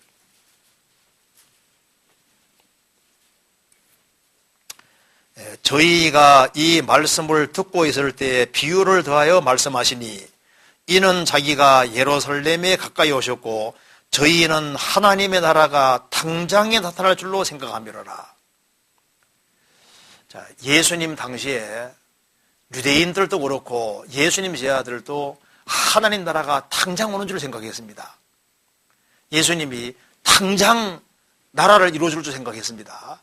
그런데 예수님이 그 일을 하기에는 아직 세월이 많이 흐르게 돼 있었던 거예요. 예수님이 죽으셔야 되고 부활하셔야 되고 복음이 전해져야 되는 그런 일이 있었는데 예수님 제자들도 예수님이 재림이 아주 가까이 있는 줄 알았습니다. 그래서 예수님께서 그것이 아니라고 말씀하시면서 하나님 나라는 당장 오는 것이 아니고 그래서 12절에 왕기를 받아 가지고 오려고 먼 나라라고 할 때 그렇게 되죠. 그래서 여기 이제 누가복음 17장 22절 또 제자들에게 이르시되 때가 이르리니 너희가 인자의 날을 하루를 보고자 하되 보지 못하리라. 그 말은 너희들은 내가 제일이 많은 모습 보지 못하고 죽을 거다 그 말인 거예요. 여기 이제 질문도 잘하고 답조를 하셨습니다. 인자의 날 하루는 언제를 말하는 것일까요? 공중재림을 말씀하는 것입니다. 같습니다. 맞아요. 그래서 너희가 인자의 날 하루를 보고자 하되 보지 못하리라. 너희들은 그 전에 죽을 거다 그 말입니다. 이것은 너희들이 볼 수 있는 것이 아니라 복음이 전 세계에 다 전파되고 난 이후에 그런 일이 있을 걸 말씀하시는 거예요. 그래서 그 뒤에 인자의 날 하루가 구체적으로 뭐냐 34절에 내가 너희에게로 오노니 그 밤에 인자의 날 하루라 그랬죠. 그 밤에 두 남자가 한 자리에 누워있음에 하나는 데려감을 당하고 하나는 버림을 당할 것이요 두 여자가 함께 매를 갈고 있음에 하나는 데려감을 당하고 하나는 버림을 당할 것이니라. 인자의 날 하루 공중재림 말하는 것이 맞습니다. 그것은 너희들이 보지 못하리라 그 말은 너희들은 그 전에 죽을 거다 그 말입니다. 죽고 이것은 오랜 후에 있을 것을 말씀하는 거예요. 그렇게 이해하면 되겠습니다. 그 다음에 좋은 질문이 나와 있습니다. 누가복음 20장 17절 18절에서 17절에 모퉁이 돌이 머릿돌이 예수님이라고 비웠습니다. 18절은 어떤 의미인가요? 찾아봅시다. 누가복음 20장 17절, 18절 같이 읽어보겠습니다. 저희를 보시며 가라사대 그러면 기록된 바 건축자들의 버린 돌이 모퉁이의 머릿돌이 되었느니라 함이 어찌미뇨. 무릇 이 돌 위에 떨어지는 자는 끼어지겠고 이 돌이 사람 위에 떨어지면 저를 가로로 만들어 흩으리라 하시니라. 여기에 건축자들의 버린 돌이 모퉁이의 머릿돌이 되었느니라. 이 뜻이 뭔지 아시겠죠? 이걸 잠깐 듣고 찾아봅시다. 여기에 시편 118편 보시겠습니다.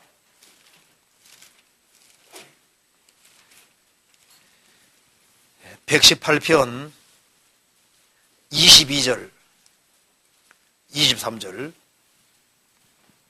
같이 읽겠습니다. 건축자의 버린 돌이 침모퉁이의 머릿돌이 되었나니 이는 여호와의 행하신 것이요 우리 눈에 기이한 바로다. 건축하는 사람은 건물 지을 때 모퉁이 돌을 금방 알아차립니다. 모퉁이 돌을 버릴 수가 없어요. 그런데 여기에 건축자들의 버린 돌이, 건축하는 사람이 모퉁이 돌을 버릴 리가 없는데 필요 없다고 해서 버렸다고 말입니다. 그런데 그 버림받은 돌이 침모퉁이의 머릿돌이 되었나니, 그래서 이는 여호와의 행하신 것이요 우리 눈에 기이한 바로다. 놀라운 바로다. 세상에 상상할 수 없는 일이 벌어졌다 그 말입니다. 여기 건축가들은 유대 종교가들입니다. 유대 종교가들은 성경책을 보고 있으니까 성경의 핵심이 바로 예수님이니까, 예수님이 오셨으니까 예수님을 당연히 영접해야 되는데 예수님이 가짜라고 생각하고 버렸다 그 말입니다. 그러니까 건축하는 사람이 모퉁이 돌을 버려버렸으니까 이건 도무지 상상할 수 없는 일이 벌어진 거예요. 성경책을 어려서부터 달달달 외우는 유대인들이 구약 성경대로 오신 그리스도를 버려버렸으니 이것은 우리 눈에 기이한 바로다. 정말 충격스럽고 놀라운 바다, 그런 뜻입니다. 그런데 예수님은 버림받으셨는데 교회 모퉁이 머릿돌이 되셨잖아요. 성경에서 봅시다. 이렇게 해석해놨죠. 사도행전 4장 보시겠습니다.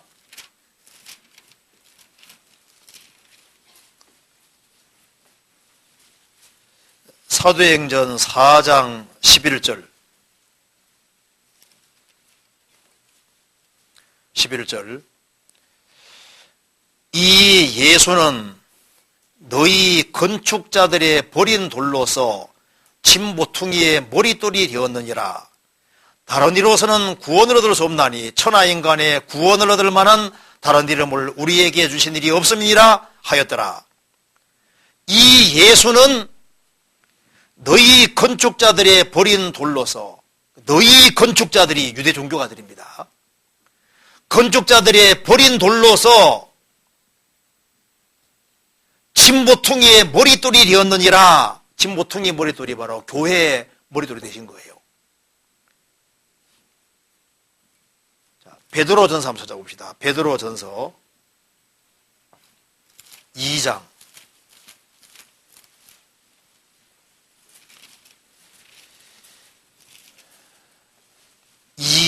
4절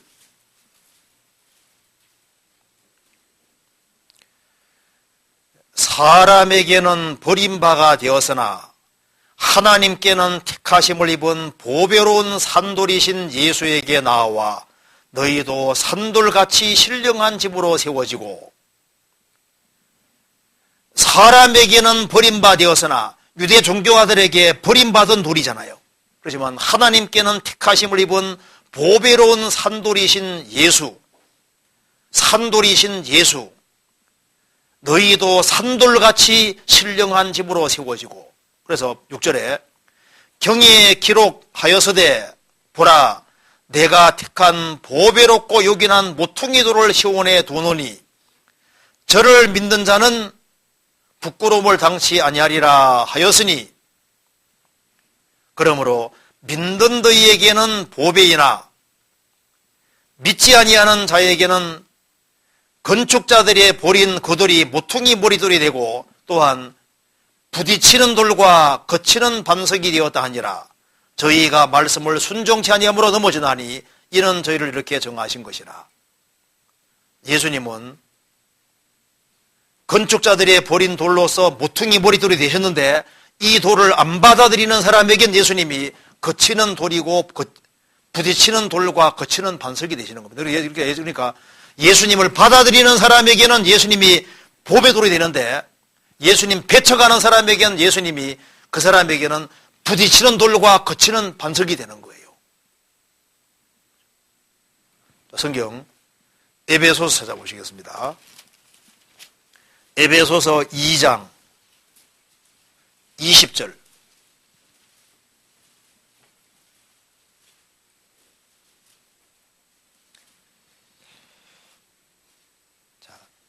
너희는 사도들과 선지자들의 터 위에 세우심을 입은 자라. 그리스도 예수께서 친히 모퉁이 돌이 되셨느니라. 그의 안에서 건물마다 서로 연결하여 주 안에서 성전이 되어가고 너희도 성령 안에서 하나님의 거하실 소소가 되기 위하여 예수 안에서 함께 지어져 갔느니라. 예수님 모퉁이 머리돌이 되셨고 예수님으로 말미암아 사람들이 구원받아서 신령한 돌집이 지금 만들어지고 있는 겁니다. 교회는 돌집인데 창세기 11장의 바벨탑은 무슨 집입니까? 벽돌집입니다. 지금 세상 보세요. 세상 전부 다 보면 다 벽돌로 바뀌고 있거든요. 세상 사람들은 다 벽돌이 되고 있습니다. 핸드폰 하나씩 쫙 다 가지고 있고 다 태변 있고 자가용 하나씩 쫙 몰고 다니고 뭐 옷 입는 것도 비슷하게 모든 게 다 똑같게 바뀌잖아요. 그런데 그나마 그래도 개성 있는 사람이 크리스찬들이거든요. 생긴 대로 살잖아, 크리스찬들은. 개성이 있습니다. 그잖아요. 그래서 돌집이거든요. 색점 바라는 게 문제지 나머지는 아무 문제가 안 돼. 못생길수록 더 좋아. 주님 은혜가 또 있잖아요. 그죠? 구원받은 사람은 산 돌이거든. 벽돌이 아니잖아요. 남들처럼 되려고 할 필요 없어요. 세상에 나같이 생긴 사람이 있으면 나와보라 그래. 없잖아요. 개성 있게 생겼으니 좋잖아요. 특별히. 다 다르게 만들어졌습니다. 남들처럼 똑같이 되려고 할 필요 없어요. 구원받은 사람들은 산 돌입니다. 돌집으로 지금 만들어지고 있는 거예요. 그러니까 주님께서 그리스도인들의 개성을 다 존중하시면서 만들어 가시잖아요. 그러니까 여기서 이제 주님은 모퉁이 머리돌이 맞으신데 모퉁이 돌인데 구원받은 사람은 이제 산 돌로 연결되는데 예수님을 받아들이는 사람에겐 예수님이 보배의 덩어리인데 보석인데 예수님 배쳐가는 사람은 이제 무시무시한 일을 당하게 되는 거예요. 누가복음 20장 다시 봅시다. 이게 참 무서운 얘기죠. 18절에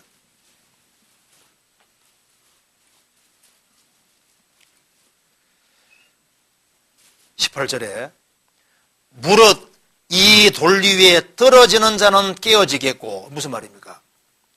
예수님은 부딪히는 돌과 거치는 반석이 되기 때문에 예수님을 배척하는 사람들, 그 사람들은 이 돌 위에 떨어지는 사람하고 똑같다고 말입니다. 예수님 배척하는 사람에게는 예수님이 부딪히는 돌과 거치는 반석이니까 예수님 대적하는 사람은 그냥 돌 위에 그냥 콱 떨어지고 바위 위에 떨어지는 사람 똑같고 돌불에 딱 걸려서 그냥 바위에 콱 떨어지는 것도 같은 거예요. 성경 찾아봅시다. 시편 여기 이사야 8장 찾아봅시다.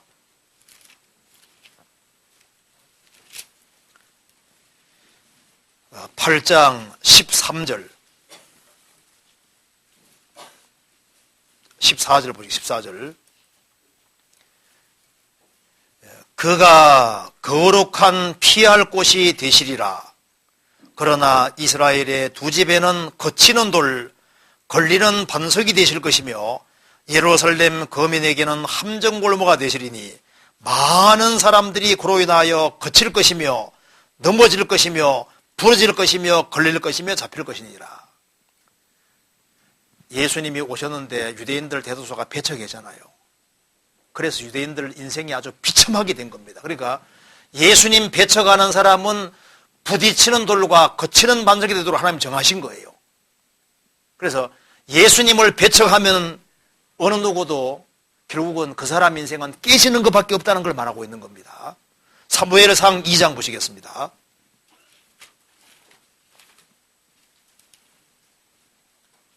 (2장 9절)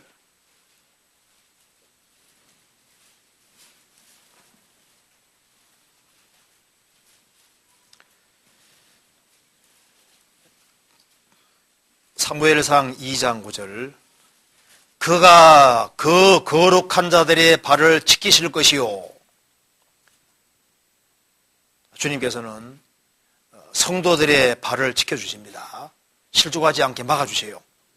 악인으로 흑암 중에서 잠잠케 하시리니 힘으로는 이길 사람이 없음이로다.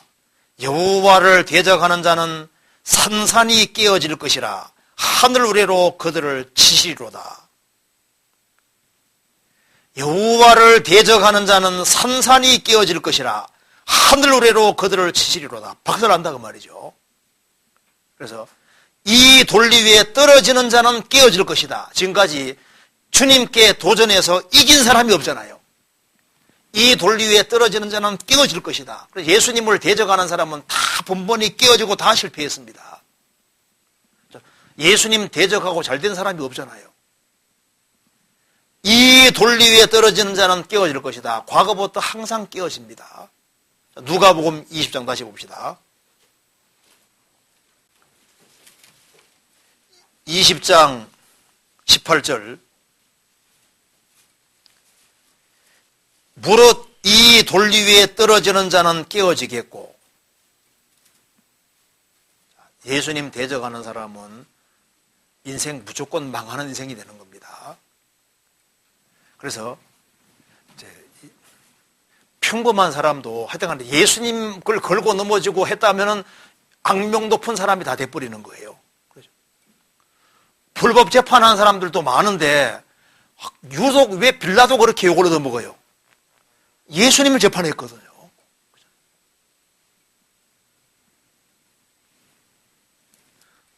역사 속에서 예수님에 대해서 안 좋게 얘기한 사람들이 다 그것 때문에 대대로 욕을 얻어먹잖아요. 돈 받고 사람 파는 사람이요 가룟유다만 있는 게 아니잖아요. 그런데 왜 가룟유다만 계속 욕먹냐 하면은 가룟유다가 예수님을 배반했기 때문에 그래서 인생이 이렇게 돼버린 거예요. 이 돌 위에 떨어지는 자는 깨어지겠고 이 돌이 그 사람 위에 떨어지면 이게 무슨 말입니까? 저를 가로로 만들어 드리라. 이 돌이 사람 위에 떨어지면 이게 재림입니다. 재림. 예수님이 재림하실 때는 돌로 오시잖아요. 뜨인 돌로 오셔가지고 세계를 박살내버립니다. 다니엘서 봅시다. 다니엘서 2장.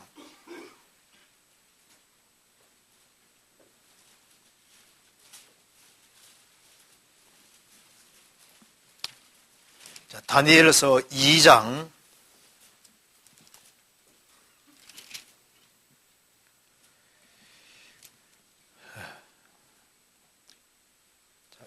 2장 34절 보시겠습니다. 또 왕이 보신즉 사람의 손으로 하지 아니하고 뜨인 돌이 신상의 철과 진흙의 발을 쳐서 부서뜨리매 때에 철과 진흙과 녹과 은과 금이 다 부서져 여름 타작마당에 겨같이 되어 바람에 불려 간 곳이 없었고 우상을 친 돌은 태산을 이루어 온 세계에 가득하였나이다. 바벨론 다음에 메디아 페르시아, 헬라, 로마가 등장하고 나중에 로마가 부활하고 그때 예수님이 지상질이 맞아서 세계를 박살낼 때 뜨인 돌이 날아와서 세계를 완전히 박살내는데 뜨인 돌이 누구냐? 예수님. 예수님이 재림하시면은 예수님을 끝까지 대적한 사람은 하나님이 위에서 그냥 박살내버리잖아요. 주님이 재림하시기 전까지는 대적하는 사람은 자기가 이제 주님 돌에 들이박는 사람이 되는 거고, 주님 재림할 때까지 주님을 받아들이지 않는 사람은 주님이 돌로서 날아오셔가지고 저를 가루로 만든다 그 말입니다. 이 말 이해되시죠? 그러니까 인간이 사는 길은 그리스도를 받아들이는 길밖에 없는 거예요. 예수님을 내가 받아들이냐 배척하느냐 그거 자체가 인생에서 가장 중요한 요소가 되는 겁니다. 그래서 우리 믿는 사람에겐 예수님 믿고 나니까 예수님 보배 덩어리잖아요. 예수님 배척하는 사람에겐 예수님은 뾰족한 돌이고 거칠은 반석이고, 그래서 이제 예수님하고 부딪히면 이제 완전히 그냥 깨져버리는 거예요. 그걸 말하고 있는 겁니다. 그 다음에 질문에 누가복음 10장 30절에서 37절에서 선한 사마리아인의 비유가 나오는데, 여기에서 선한 사마리아인은 예수님을 말한다고 배웠습니다. 왜 예수님을 사마리아인이라고 비유한 것인지요? 자, 찾아봅시다. 누가복음 10장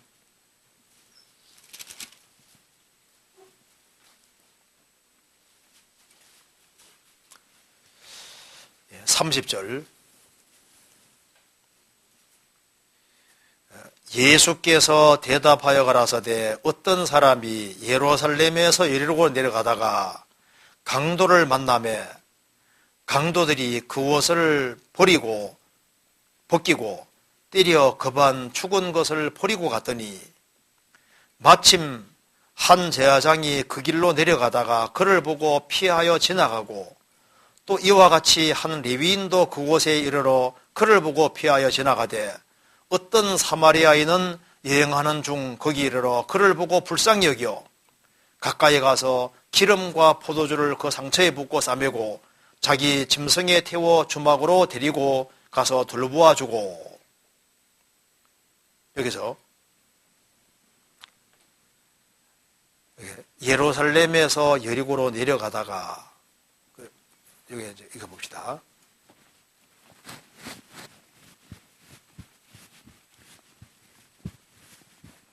저도 예루살렘 가봤는데요. 예루살렘은 높은 곳에 있습니다. 예루살렘은 아주 높은 곳에 있고, 여리고는 이스라엘 땅에 제일 낮은 곳이잖아요. 여리고. 자, 아담이라로 인간은 타락해서 예루살렘에서 여리고 내려가는 사람 똑같은데, 여기 내려가는 길에 정말 강도들이 많이 나옵니다. 우리는 이제 버스 타고 이제 올라가고 내려가고 했는데요.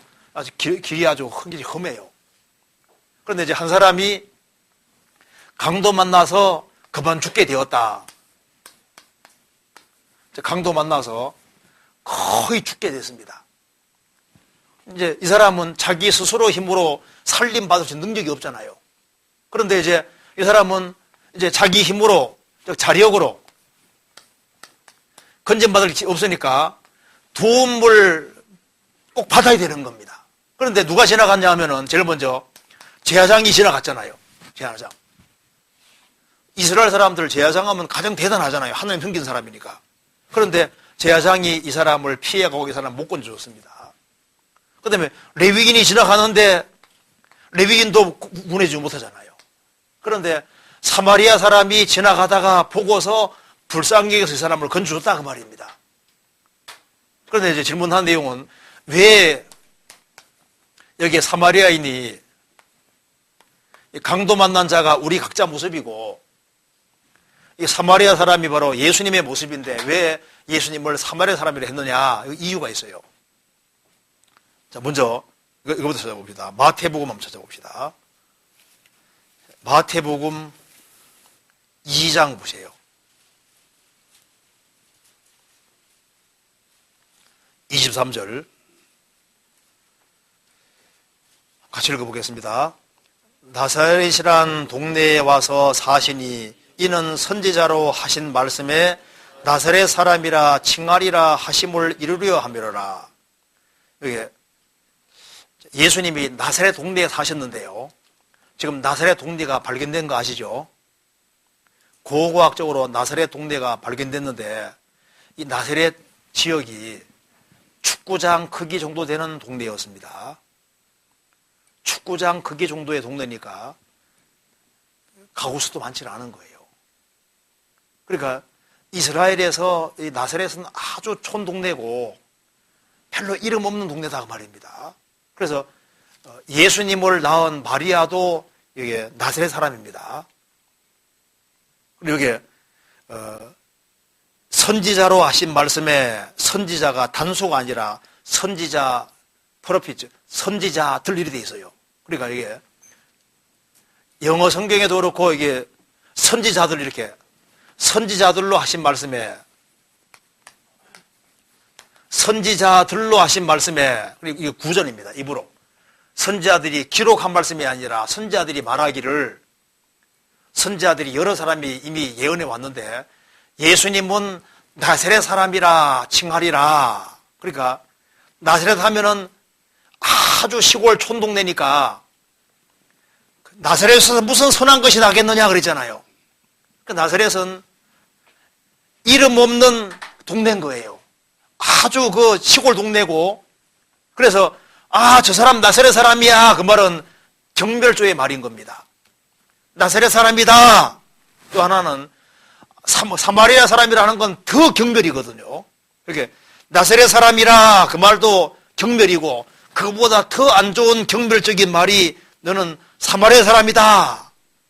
예수님이 사마리아 사람이라고 그렇게 말을 들었잖아요. 찾아봅시다. 요한복음 8장에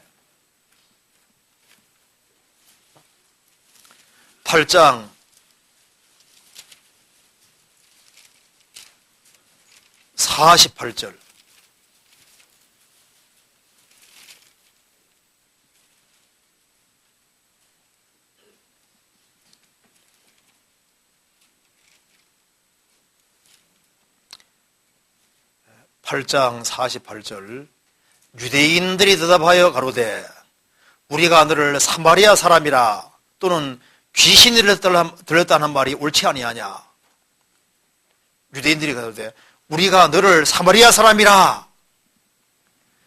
이거 예수님을 모독하는 말인 겁니다. 유대인들은 사마리아 사람을 개처럼 취급했는데요.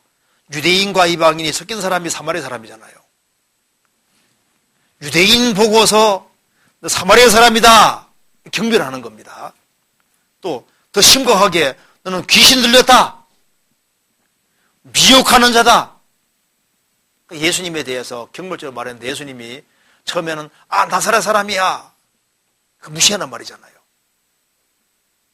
그 사람 나사렛 동네 사람이래 경멸이거든요. 저 사람은 사마리아 사람이다 더 경멸입니다. 귀신 들려서 약간 미쳤어. 요한복음 10장 봅시다. 예수님 별소리 다 들었습니다. 20절 10장 20절 그 중에 많은 사람이 말하되 저가 귀신 들려 미쳤거늘 어찌하여 그 말을 듣느냐 하며 귀신 들렸다 하다 나중에 어떻게 됐습니까? 저가 미쳤거늘 예수님 저거 미추gin이다 이렇게 들었대요. 그래서 여기 질문한 내용이 예수님을 왜 사마리아인이라고 비유한 것인지요. 그것이 유대인들이 예수님을 경멸했던 거예요. 그런데 그 경멸하는 그 사람이 여기에 도와주는 걸 예를 드셨잖아요. 그래서 이 거반 죽게 된 이 강도 만난 사람이 바로 너희들이고 너희들은 나를 만나야 산다 그 말입니다. 나를. 예수님을 만난 사람이 또 선한 사마리아인처럼 또 다른 영혼을 건지는데 도와줄 수 있는 거예요. 그렇잖아요. 이해되시죠? 그래서 예수님이 나사렛 사람이다. 예수님이 사마리아 사람이다. 귀신들에 미쳤다. 우리를 미혹해 한다. 예수님도 그런 얘기 들었는데 하물며 예수님을 그렇게 했는데 귀신왕 바알세불을 힘입어서 귀신 쫓아낸다. 예수님 보고 귀신왕 바알세불의 말도 들었다 그 말입니다. 그러면 예수님 통해서 구원받은 사람이 무슨 소리 듣겠어요?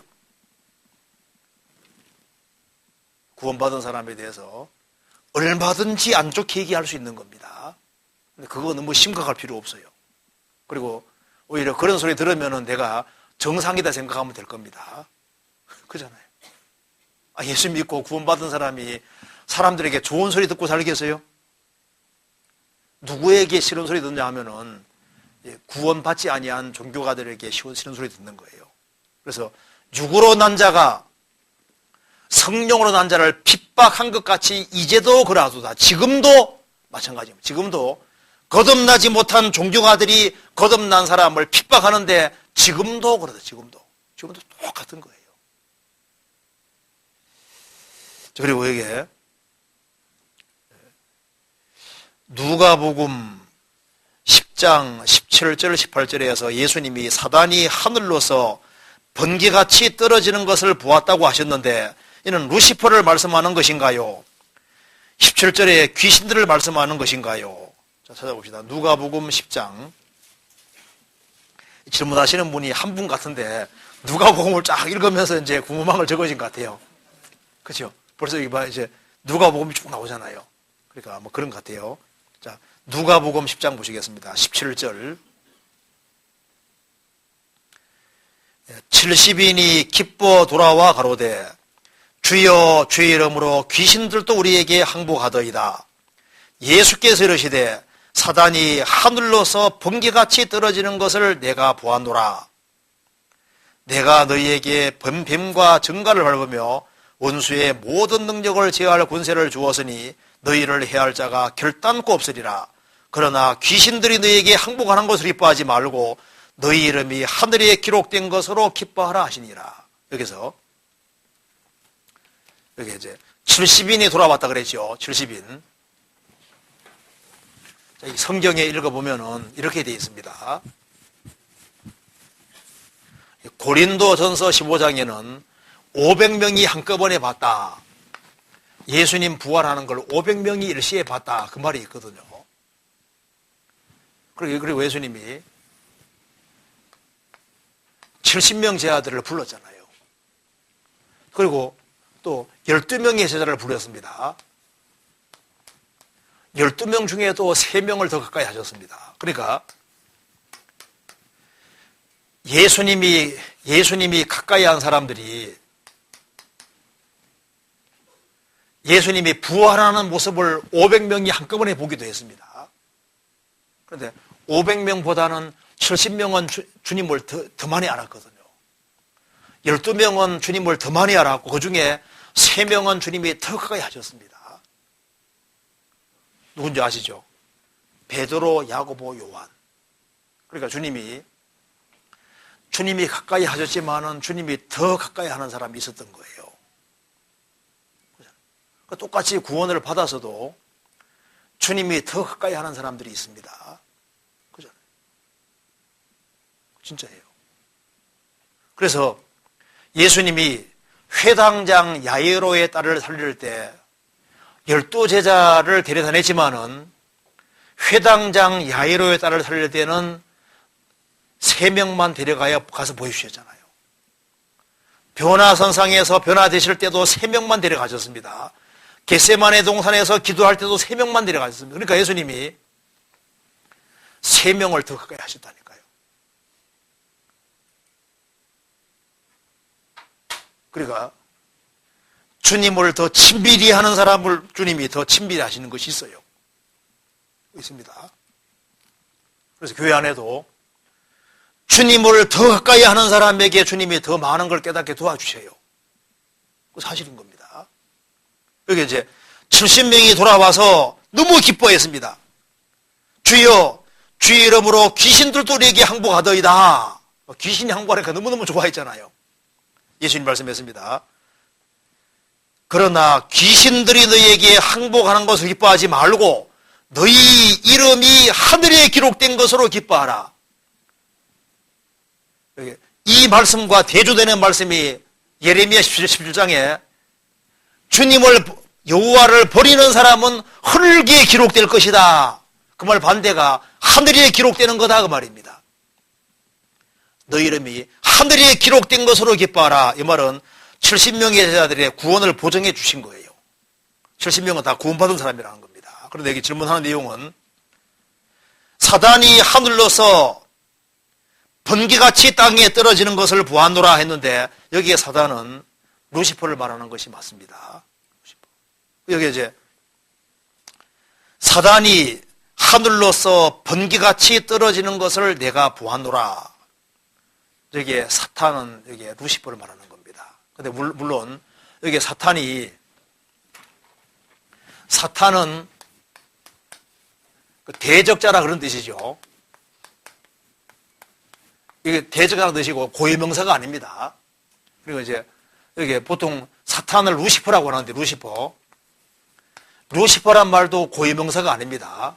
이 루시퍼가 원래 빛을 밝히는 자라 그런 뜻인데요. 원래 원문에는 히브리 원어에는 루시퍼가 히엘로 돼요. 히엘. 너 아침의 아들 계명성이여 히엘이여 이렇게 돼요. 히엘. 성경에서 가브리엘 나오면은 가브리엘이 고유명사입니다. 이 천사 이름이 가브리엘이에요. 그리고 미카엘 천사 하면 미카엘도 미카엘이라는 이름입니다. 이름. 근데 이게 가브리엘은 히브리에도 가브리엘, 미카엘도 히브리로 가브리엘. 그런데 아침의 아들 계명성이여 이사야 14장에 나오는 것은 원문에는 시엘이여 계명성 말하는 계명성. 그러니까 우리나라 번역이 잘 되어 있는 거예요. 그런데 이제 새벽에 제일 반짝반짝 빛나는 게 샛별이잖아요.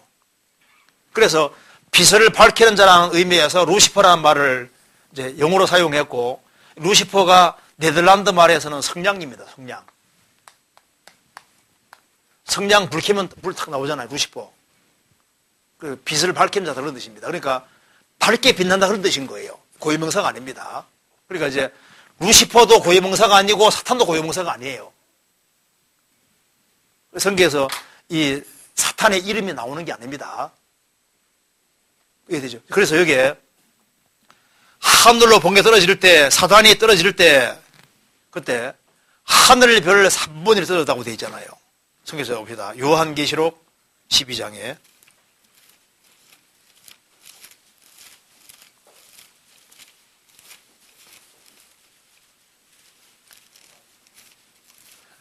요한계시록 12장 4절에 보시겠습니다. 그 꼬리가 하늘별 3분의 1을 끌어다가 땅에 던지더라. 하늘별 3분의 1을 끌어다가 땅에 던지더라. 여기 이제 천사가 타락한 것을 이렇게 표현했습니다. 하늘별 3분의 1이라고 그랬죠? 그래서 여기 천사를 별로 표현했는데요.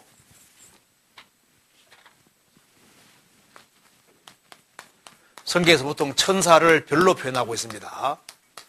별로 표현하고 있는데 천사 가운데 3분의 1이 타락했습니다. 그래서 3분의 1이 타락했기 때문에 하늘 별 3분의 1이라고 표현한 거예요. 성경에서 이제 천사를 별로 표현하는 경우가 많습니다. 그래서 너 아침의 아들 계명성이여 별입니다. 별. 그렇죠? 너 아침의 아들 계명성이여 별입니다. 별. 천사를 보통 별이라고 해요. 별이라고. 그래서 천사 가운데 3분의 1이 타락을 한 거예요. 그래서 지금 하늘 별 3분의 1이라고 했으니까 쉽게 생각해서 이 지구상의 모래알갱이 숫자가 별만큼 많잖아요. 그러면 천사 가운데 3분의 1 타락했으니까 숫자가 지금 지구상에 와 있는 마귀가 많을까요? 적을까요? 무척 많을 겁니다. 그러니까 성경에 나와 있잖아요. 성경에 나와 있기를 여기 이제 천사 가운데 3분의 1이 타락을 했는데 질서가 쫙 있습니다. 그래서 이게 마귀가 가지고 있는 이 질서를 성경에 로마라는 나라 당시에 로마라는 나라가 있으면은 이제 황제 중심으로 해서 황제가 있고 원로원이 있고 이렇게 쫙 질서가 있잖아요. 그러니까 로마 정치 권세에 해당되는 국의 용어가 그대로 마귀 권세에 이용되고 있습니다. 그러니까 이 루시퍼 사탄 중심으로 해서 질서가 쫙 있는 거예요. 그래서 루시퍼 중심으로 해가지고 지구상에 261개 나라가 있으면은 291개 나라마다 이제 루시퍼 중심으로 해서 능력이 많은 이제 타락한 천사들이 쫙 나라마다 배치가 딱 되고 지역마다 배치가 되고 개인마다 배치가 딱 돼가지고 일사불란하게 쫙 움직이고 있다 그 말입니다. 그래서 이제 한국에도 이제 배치가 돼 있고 수원 지역에도 지역장 비슷하게 있잖아요. 마귀가 배치되어 있고 각 개개인 배우로 쫙 배치가 되어 있고 그래서 우리 새해에는 수원 지역에 전도가 안 되도록 어떻게 막을 거냐 하고 귀신들이 연구 많이 할까 안 할까요? 하죠. 의논을 지금 많이 하고 있습니다. 우리도 연구하고 마귀도 연구 많이 하고 있어요. 그래서 전국적으로 이렇게 복음 전해지는데 어떻게 하면 여기에 전도를 막을 거냐 하고 구상을 많이 하고 있는 것이 사실입니다. 그래서 다니엘이라는 사람이 페르시아 제국에서 기도하고 있을 때 이제 가브리엘 천사가 기도 가지고 내려오는데 거기에 있는 이 페르시아 지역을 더 다스리는 마귀가 딱 막고 있는 거예요. 그래서 21일이 지나서 미카엘 천사가 와서 도와주기 때문에 길을 열어줘서 겨우 내려왔다고 되어 있거든요. 그러니까 이 페르시아 지역을 담당하는 마귀가 있었던 거예요. 그러니까 이제 우리나라에도 지역별 다 배치되어 있는 게 맞을 겁니다. 숫자가 엄청 많거든요. 그러니까 땅에서만 전쟁이 있는 게 아니라 하늘에서도 전쟁이 있는 거예요. 우리가 전도 집회할 때도 같이 전쟁을 하고 있는 겁니다. 그래서 눈에 보이지 않는 세계 속에도 영적인 싸움이 치열하게 되어 있는 거예요. 그래서 한 사람 구원받게 하는데도 그게 천사도 역사하고 마귀도 역사하고 성령도 역사하고 막 복잡하게 이제 얽혀 있는 겁니다. 어쨌든 저게 이제 질문하는 내용 속에 천사가 타락하는 걸 주님 말씀하신 겁니다. 이제 그렇게 말씀하셨고 이렇게 별하면은 천사가 이렇게 듣고 있는 것이 많다는 걸 알면 되겠습니다. 그리고 질문이 많은데 이것도 시간이 5시에 됐으니까 여기까지 하고 또 다음에 해야 될 것 같습니다. 예, 같이 기도하시겠습니다. 예, 자비로우신 우리 아버지 하나님 감사합니다. 저희들을 구원해 주신 그 크신 은혜와 사랑을 인하여 진심으로 감사드립니다. 저희들을 주님께서 도와주셔서 하나님 말씀 위에 굳게 설 수 있도록 도와주시고 또 진리 가운데 행할 수 있도록 더욱 역사해 주옵소서. 이곳 참석하지 못한 형제자매님들도 주님께서 지켜주시고 도와주시옵소서. 우리 나머지 모든 생에 주님의 거룩한 말씀으로 다스려 주시고 오늘 나머지 모든 시간도 주님께서 도와주시옵소서. 우리 구주 예수 그리스도 이름으로 기도하옵나이다. 아멘. 참 우리 내년부터는